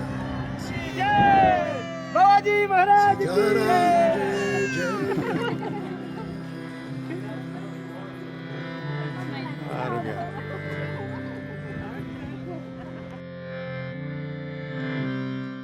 एक दिन जैसे वहाँ पर क्रिमेशन हो गया वृंदावन में, तो we went back to Agra. Agra में हमारा घर था, घर में हम लोग पहुँच गए थे वापस। तो सवेरे सवेरे 8 बजे करीब एक बाबा आए, अंदर घुस आए। पिताजी को बोलते हैं तो उनके लड़के हो? पिताजी कहा हाँ बताइए, पैर छुए उनके। तो वो कहने लगे कि मैं महाराज जी के साथ रहा हूँ और मेरी ये इच्छा है कि 13 दिन तक जो विधि विधान से उनका जो क्रियाक्रम करते हैं वो मेरे द्वारा करवाओ। उन्हीं ने मुझे भेजा है। फादर बोले बिल्कुल महाराज, आप जैसा कहेंगे वैसा करेंगे। इतना बोलने पर उनने अपने झोले में से 100 रुपए के नोट निकाल के टेबल पे पटकने लगे। ये तो फादर का एक्सपीरियंस है, फादर बता रहे थे। इतना ऊँचा ढेर लगा दिया 100 रुपए की गड्डी का। बोले रख ले, काम आएगा, तो खर्चा वर्चे के लिए हो जाएगा। पिताजी ने हाथ जोड़ लिए, बोले नहीं महाराज जी, अपनी माया आप रखो अपने पास। महाराज जी ने हमें बहुत दिया है, आप जो बोलोगे वैसा हम करने को तैयार हैं। फिर निकले साहब। दूसरे दिन से रोज़ाना सवेरे 7 बजे आ जाते थे। वहाँ से जमुना जी के किनारे पे जाते थे और वहाँ वो पूजा कराते थे। तो एक दिन, अब हम भी छोटे थे, इट वाज हार्डली मैं 10th में पढ़ता था, तो हम भी साथ साथ जाते थे। तो एक दिन उन्होंने ज़मीन से गिट्टी उठाई एक, बोले खा ले इसको। तो मैंने कहा बाबा ये गिट्टी है, कैसे खा लूँगा मैं इसको? बोले नहीं, प्रसाद है प्रसाद है, खा ले। तो खाया तो वो बर्फ़ी बन गई। तो हमें तो बहुत अच्छा लगा कि यार ये तो बहुत अच्छे महाराज मिल गए हैं, अब तो अच्छा मज़ा आएगा। रोज़ाना बड़े टाइम से उठ के जाने लगे, बिल्कुल 7 बजे वो आ जाते थे। फिर चलने लगे, दूसरे दिन चलने लगे। तो बगल में एक ठेला जा रहा था, उसमें मूँगफली रखी थी, मूँगफली उठा ली उनने, जो करने लगे और बोले ले प्रसाद खा ले। तो चिरौंजी दाने बन गए। हमने कहा ये तो बहुत अच्छा। चिरौंजी दाने मीठे वाले वो बन गए, वो खा लिए। तो ऐसे चला। इसी बीच मदर की तबीयत खराब हो गई, बहुत तेज़ बुखार आ गया। तो अपने पास तो ये मिरेकलस मैन थे, तो हमने कहा कि हमारी माँ को भी ठीक कर देंगे। तो हम ले गए उनको अंदर कमरे में। बोले कहाँ है बताइए। आप बिलीव नहीं करोगे, वो आदमी काफ़ी विशालकाय पर्सनैलिटी थी और पूरा गेरुआ का ढीला ढाला नीचे तक का सिंगल पीस था, वो पहन के आते थे वो। और वहाँ गए, हाथ ऊपर करा, बोले जय शंकर जय रू। एक एप्पल आ गया। एप्पल को बोलते हैं खिला दो उसको, मम्मी को। आप बिलीव नहीं करोगे, उसको खिलाने के 2 घंटे बाद शी बिकेम ऑल राइट। फिर वो बोलते थे कि ऐसा है, महाराज जी बहुत मना करते थे कि सिद्धि बड़े मुश्किल से मिलती है, इसका प्रदर्शन नहीं करना चाहिए। प्रदर्शन करने से इसके बहुत ख़राब असर होते हैं। मैंने कहा फिर आप क्यों दिखाते हो? तो बोले ये तो कभी कभी अपने लोगों को दिखा देता हूँ, अन्यथा मैं नहीं दिखाता। फिर हमारी जिज्ञासा हुई ये कौन है, पता लगाएं। साथ तो कोई रहता ही नहीं था, उनसे पूछने की हिम्मत नहीं होती थी। उनकी एज उस समय होगी 70 साल की हो गई, बाल बिल्कुल शेव्ड रहते थे। और पता लगाया एक बार, तो वहाँ एक नाई की दुकान थी राजा मंडी में। गरीब था वो नाई, उसका शोरूम सैलून बिल्कुल ख़राब था, टूटी हुई कुर्सी उर्सी। तो उसके बगल में उसके भाई का था, वो बहुत अच्छा था। इसके यहाँ आते थे वो। फिर पता लगा कि इसके यहाँ आते थे। तो पूछा ये कौन है, क्या है? तो बोले ये गिन्नी वाले बाबा हैं। और गिन्नी वाले बाबा का ये है कि वो उनका पता ही नहीं रहता कहाँ जाते हैं कहाँ जाते हैं। मुझे तो इतना मालूम है कि मेरे यहाँ आते हैं महीने सवा महीने में, और शेविंग करा के चले जाते हैं। पैसे वैसे मैं लेता नहीं उनसे, गुरुदेव हैं, मैं तो सेवा कर देता हूँ। फिर किस्सा बताया कि एक दिन मेरा ऐसा लगा है मेरे को कि बाबा से कुछ मांगूँ। तो मैंने बनाई से मैंने कहा बाबा हालत ख़राब हो रही है मेरे कमरे की, इसकी दुकान की, कोई ग्राहक नहीं आता है। तो बोले मैं क्या करूं, मैं क्या कर सकता हूं, नहीं आता ग्राहक तो। और जाने लगे तो फिर वो खड़ा हो गया, बोले महाराज कुछ कृपा हो जाए तो बहुत अच्छा है। तो बोले मेरे पास कुछ नहीं है, वो जमुना जी हैं, उनमें देख ले कुछ मिल जाए तो ठीक है। वही ढक्कन वाला वो था, तो बोले, मैंने उठाया उसको, खोला तो 100 रुपए की एक गड्डी उसमें अंदर पानी में थी। तो मैं अचंभित हो गया। तो मैंने कहा, महाराज इसमें पैसे हैं। तो बोले, रख ले, अब तेरे को चाहिए थे, जमुना जी दे रही हैं, रख लो। फिर मैंने बहुत अच्छी दुकान बना ली। उसके यहाँ उनका कंटिन्यूशन आना रहता था। एक दिन क्या हुआ, हमारी दादी बहुत तेज, गुस्से वाली। हाँ, आपने नहीं देखा, अगर देखा होता तो पता लगता। बहुत हो गया। नीचे वाले कमरे में बैठे हुए, ये बाबा भी आ गए। बाबा आके वहाँ बैठ गए। उस ज़माने में रविवार करके एक आता था, रविवार। तो रविवार पूरा महाराज जी पे था। हाँ, नीम करोली बाबा का पूरा एडिशन था वो। 10 पेज का छोटा अखबार होता था। तो वो अम्मा के पास था, तो इनने भी देखा। तो बोले, गलती से ये बोल दिया कि मुझे देना अम्मा ज़रा अखबार। हाँ, बाबा ने बोला। अरे अम्मा तो खूब नाराज़ हो गई कि तू इतना बड़ा संत है तो अपना निकाल ले अखबार, मैं नहीं दूंगी, और बड़े मुश्किल से आया है। और वो गुस्सा हो गए। गुस्सा हो गया, उन्होंने जो निकाल के फेंके अखबार अपनी झोली में से। बोले, माता जी अब आप रख लो, कितने चाहिए आपको। अचंभित हो गए सब। वो उनके साथ रहे थे, बताते थे।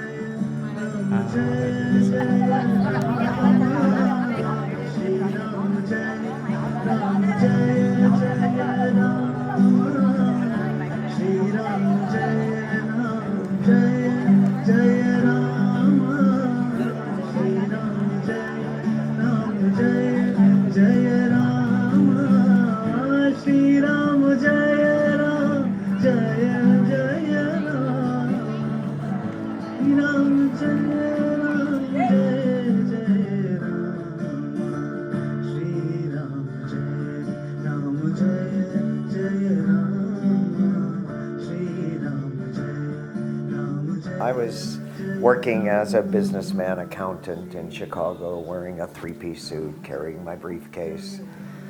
And I would go regularly for breakfast at the Sheraton Hotel coffee shop. And I walked in one morning, and sitting in my usual seat at the counter was this hippie, wild-looking clothes, big wild hair. And I was like, uh-oh. But the only seat to sit in was next to him, so I sat there and I kind of, you know, he's there, and I kind of turned a little bit. I'm like, okay, I can't deal with this guy. And of course, he didn't leave me alone. And he started asking me questions. I finally asked him a question. I said, so what do you do? And he said, oh, I'm getting ready to go to India. And I'm like, why? And he says, to meet my guru, Neem Karoli Baba. I burst into tears right then and there. And that's the first time it occurred to me, oh, I could go there and meet him. So I did decide I'd go to India. And this was in May of '73. I bought a ticket to go, and 3 days before I was to leave, my father passed. So I canceled my trip. And I bought another ticket to go to arrive in India on September 15th, 1973.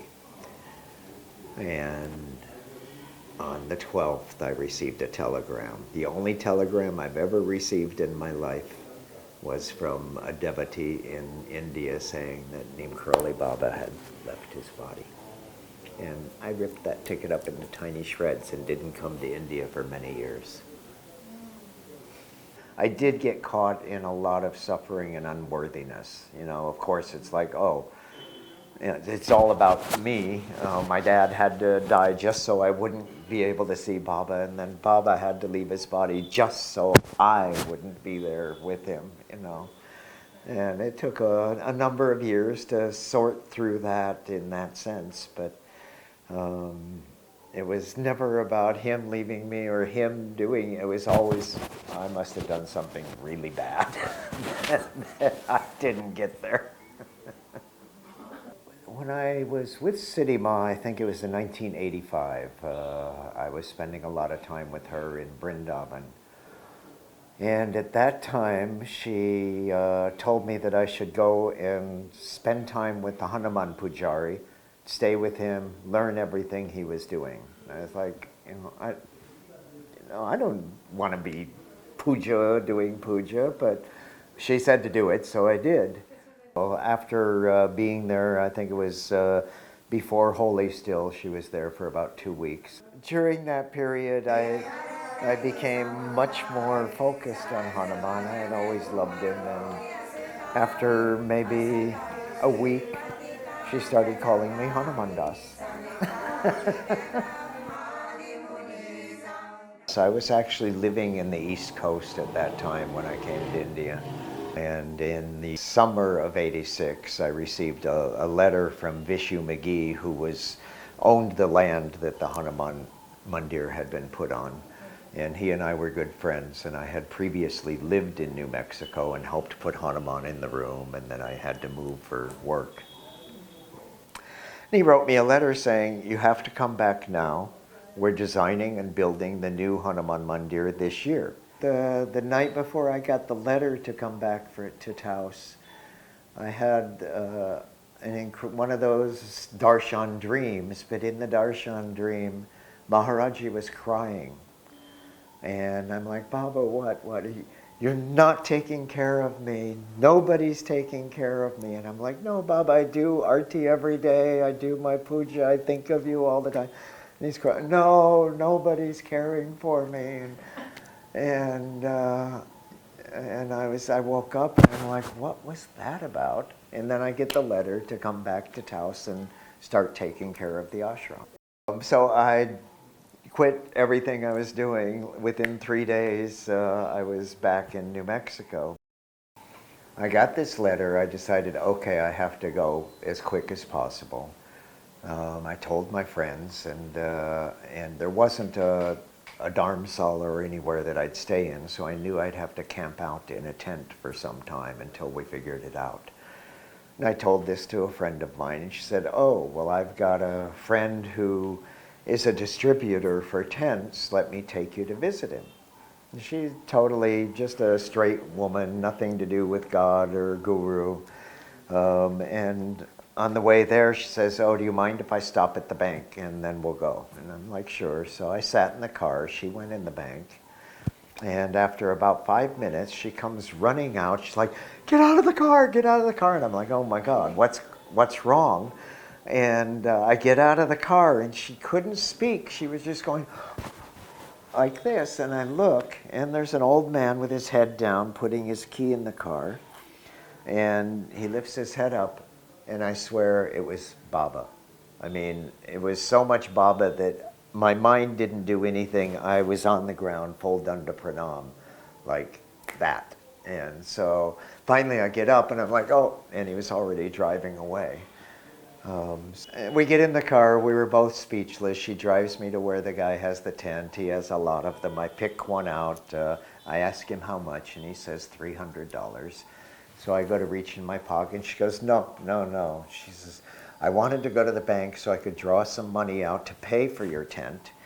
And I'm at the counter thinking in my head, should I get 150 or 300? The man next to me turns to me and says, 300. And she said, I write that down, hand it to her, and I realized that that's the man in all the pictures in your house. And she said, that's when she came running out. So she said, your Baba told me to get $300 to pay for your tent. Wow. For many years, after Hanuman first came to America, I was involved in making it into a temple and an ashram and lived there and took care of things. I was getting ready to leave to fly away that day to go visit my family. And I'm sitting there in a lungi and a t-shirt, and the policeman comes in, and I'm like, okay. And he says, oh, I have a warrant for your arrest. And I'm like, that's impossible.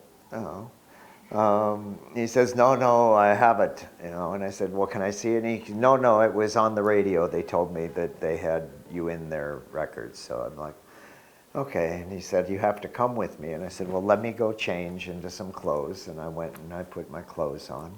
And I come back out. And I had a nice sized picture of Neem Karoli Baba in my kitchen. And he was standing in the kitchen. And when I come back out, he's standing there like frowning and staring at this picture. And he turns to me, he goes, where is this guy? And I'm like, well, that's my guru, and he died in 1973. Don't give me that crap. And I go, no, really, he died. No, I see him down on the plaza, and every time he's got that blanket on, and I think I have to go and see who he is, and he turns a corner and he's disappeared. So I'm like, well, actually, he left his body, he never came to America, and but people say that that's how that he does that. So they took me to the jail, and I said, well, can I bail out? Can I, and they're like, oh no, the bondsman is gone already, it's too late. And it was a weekend, so I would have had to stay for the whole weekend in jail. And just as he said that, some man walks through and he says, oh, I was just coming back to get my keys. He needs a bond? And so he said, okay, I'll write you a bond. And he said, that'll be $125. Well, I had just grabbed a pair of pants. I hadn't even thought about money. And I thought, oh no, I don't have any money. I reach in my pocket and there's exactly $125 in there. So I'm like, okay, Baba, I don't know why you're doing this, but so I give him the money, and they take me back home, and I still had time to get ready to catch my plane, so I rushed around, jumped in my truck, and started driving out of town. Well, it started to sleet, snow, kind of, and I'm driving along, and I see a coyote. I don't know if you know what a coyote is, but in the middle of the road, but it was like emaciated. And so I slowed way down, and then I kind of had to pull off the side of the road so I didn't hit it.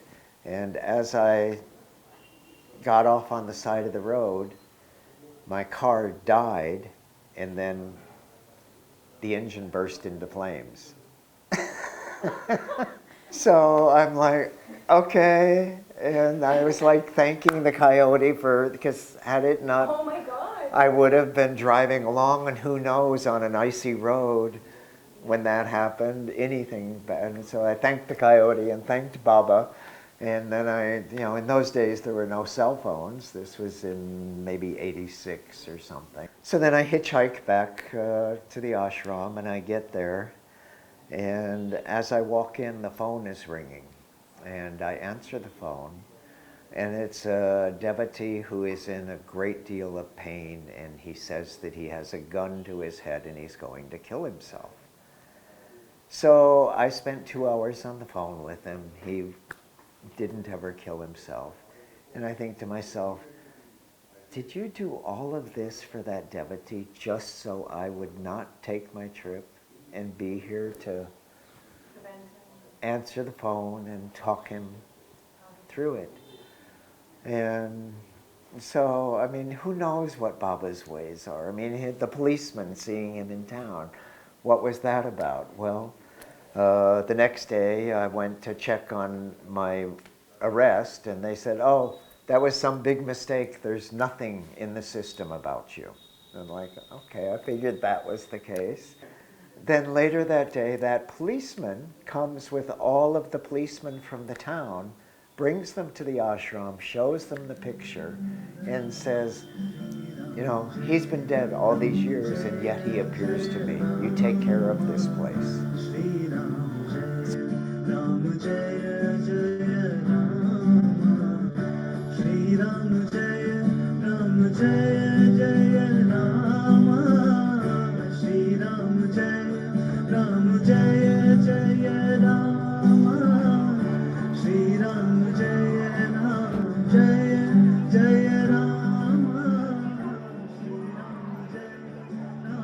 मैं शादी करके आई थी तो अपने husband और अपनी सासू माँ के साथ कैंची मंदिर गई। मैं मेरे जैसे घूमर डाला होता है हस्बैंड के किसी से चल रही थी और तब से लेकर अब तक मैं जब भी कैंची जाती हूँ बहुत आनंद महसूस करती हूँ। 14 साल हुए शादी को तो बहुत भारी मन लेके जाती हूँ और यहाँ से जाती हूँ तो वहाँ से हल्का मन लेके आती हूँ और हमें जब भी मैंने उनको याद किया है महाराज जी को अपने साथ पाया है। मेरी माँ जो सासू माँ थे बहुत सीरियस थी। महाराज जी को मानते हो तुम इतने कष्ट में अभी रह रहे हो मतलब उनको बेड में रहना पड़ा बेड सो टाइप की होती है ना इस टाइप का। तो मैं हम जो भी हमसे होता है हम करते थे तीनों को वही।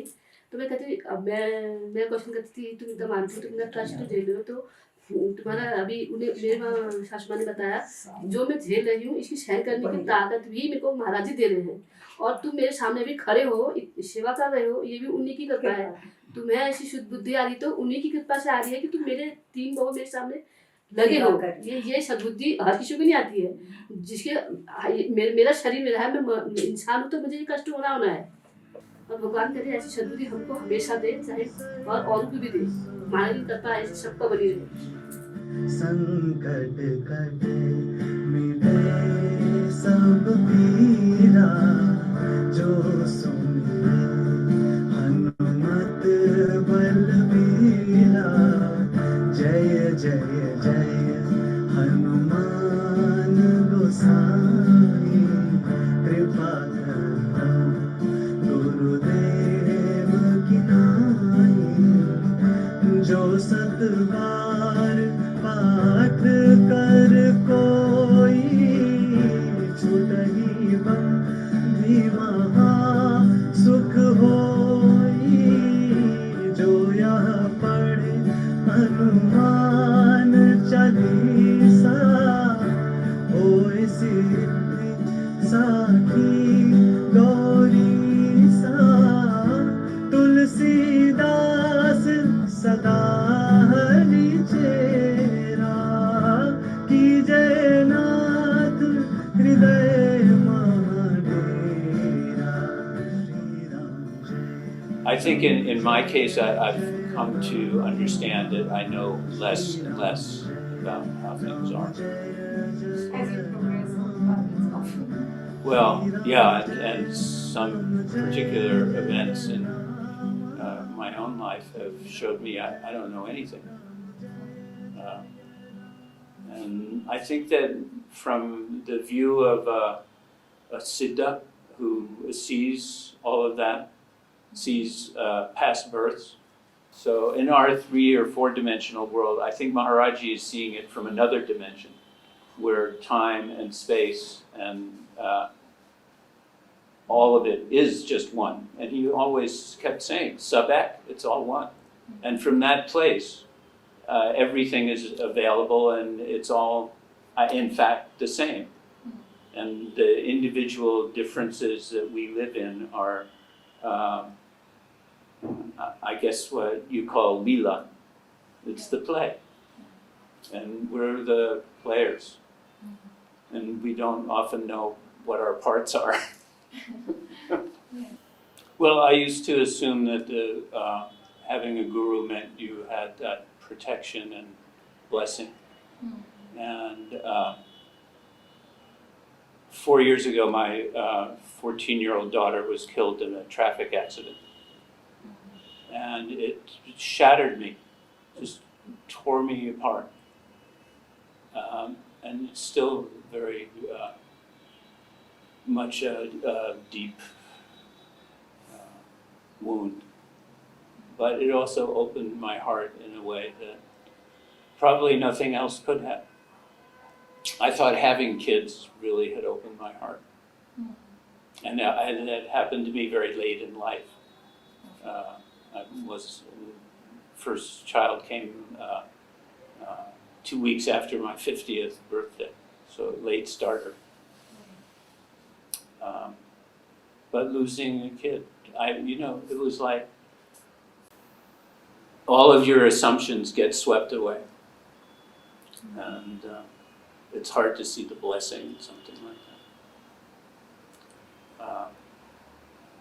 But it's also, here it is. This was life and death. And I'm much more aware of the tenuous nature of life. I didn't question Maharajji. I was out working with Ram Dass when it happened, so I wasn't at home.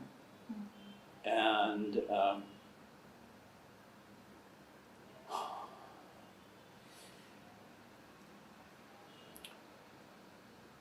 I got the news that she'd been hit by a car on her bike, and then she was taken to a trauma center. And when I heard that she hadn't made it out of the surgery, I said to Ram Dass, she didn't get to finish her life. And he looked at me and he said, yes, she did. Not quite with that tonality, but with that kind of, it was that shift in perspective to seeing this lifetime as a lifetime, not the only lifetime. And it's like, it's not that it's your life. It's not, this is not entirely my life. And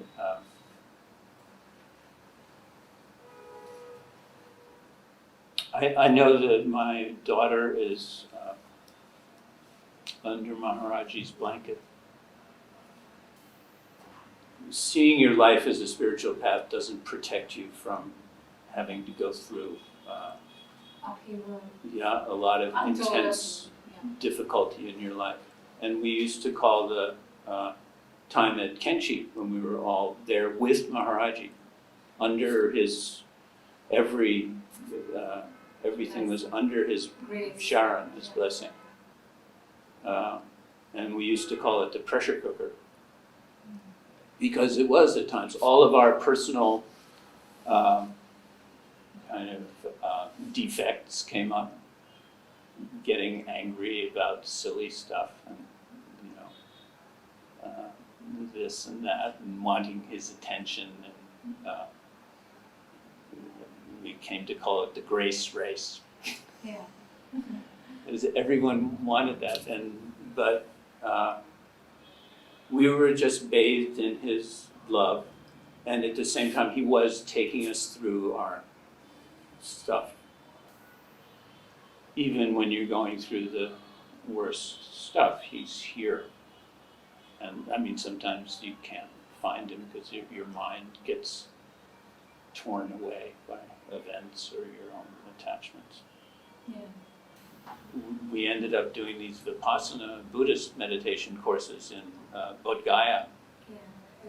Yeah, with Goenka, and that was very much about that detachment process of learning to see your mind as, kind of a separate play. There used to be a cigarette brand in India, I don't know if they still sell them, called Passing Show. Passing Show? Yeah.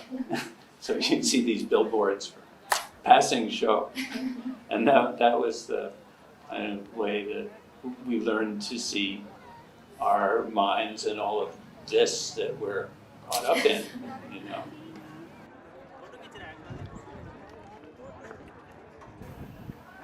I think the other thing that I maybe felt from Maharajji was just his kind of cosmic giggle about it all, the humor of how we get caught up in our idiocy most of the time. And I think that is a kind of saving grace, is the humor of being able to be lighthearted about it even when it's painful. Mangalamurti Marutanandan Sakala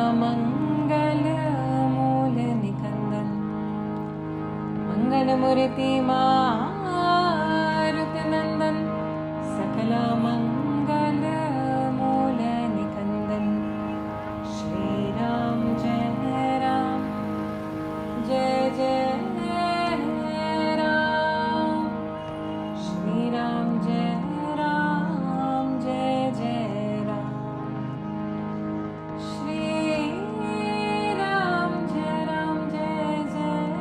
आप विश्वास करें न करें, ये इससे कोई फर्क नहीं पड़ता। उसको हमारी ज़रूरत नहीं है, हमको उसकी ज़रूरत है। वो मैंने कहा ना, हम उससे कुछ आ रहे हैं तो हमें उसका जैसा तो बनना पड़ेगा। कष्ट भी उठाने पड़ेंगे, गाली भी खानी पड़ेगी। क्यों ना, जब वो अपनी तरफ खींचता है, आप ये समझ लीजिए, उसको साइंटिफिक कॉज से समझिए। यू आर गोइंग टू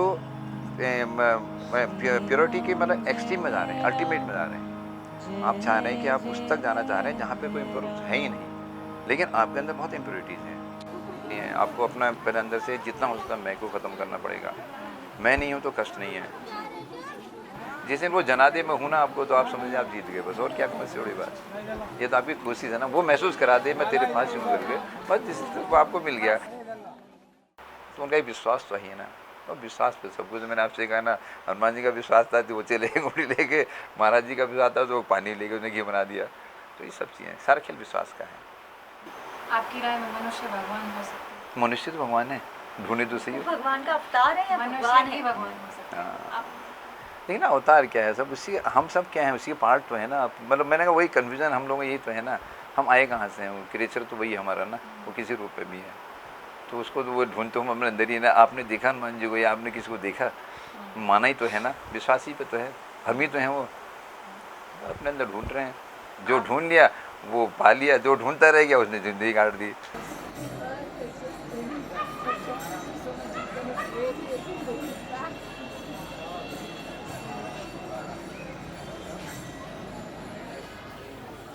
अंदर से सब कुछ उन्होंने करना, मुझे तो ये अनुभव हुआ है कि वो क्या कहें वो ऐसा करो। वो राजा जी ने अलौकिक दिखा के लिखी है, उनकी वाइफ को सपने में, भाभी हुई ना हमारी, उनको सपने में आया कि क्या कहते हैं, महाराज जी बैठे हुए हैं सड़क के पास, बरामदे मकान के अंदर। तो कुछ सड़क में लड़के फिल्मी गाना गाते हुए जा रहे हैं। तो उन्होंने कहा, तो उनको अच्छा नहीं लगा भाभी को कि ऐसे गंदे गंदे गाने गा रहे। तो उन्होंने कहा बुलाओ उनको, तो उन्होंने क्या है गाना सुनाओ, कहा ना। तो उन्होंने इतने इतने भजन सुनाए, खूब बढ़िया। तो वो कहने लगे कि नहीं, जो तुम वहाँ गा रहे थे वो सुनाओ। तो उनका नहीं, महाराज हमको तो याद ही नहीं आ रहा, हमको यही गाने याद। तो उसके बाद ऐसे धीरे से उसके कान में कहने लगे, भाभी के कान में, कि हम कुछ नहीं जानते, हम हृदय परिवर्तन करना जानते। तो मुझे तो यही अनुभव है कि अंदर से, और सब काम जब बीमारी ले ली, तुमको विश्वास होना चाहिए कि वो करते हो। उर आन हो रघुपति प्रभुताई, मैं अपनी माँ से भी कहती, उर आन हो रघुपति प्रभुताई, सुनी मम वचन तजहूँ कतराई। कि तुम विश्वास करो कि वो कितना समर्थवान है, सब कुछ कर सकते हैं। महाराज हम तो मांग ही नहीं सकते, मेरे हस्बैंड कहते थे, हम कल्पना भी नहीं कर सकते वो क्या कर सकते हैं।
Sri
Sankataharana Mangalamurati Rupa Rama Lakshmana Sita Sahita Hridaya Basahu Surabhupa Siya Hare Ramachandra Parajay Sharanam Pavana Sutta Hanuman ki Jai Sri Umapati Mahadeva ki Jai Sri Sri Sri Ekazarat Sri Baba Neem Karoli Santa Maharaj ki Jai Sri Guru Mata Sri Ma Durga Mai ki Jai Kainchi Dham ki Jai Shri Ram Jai Jai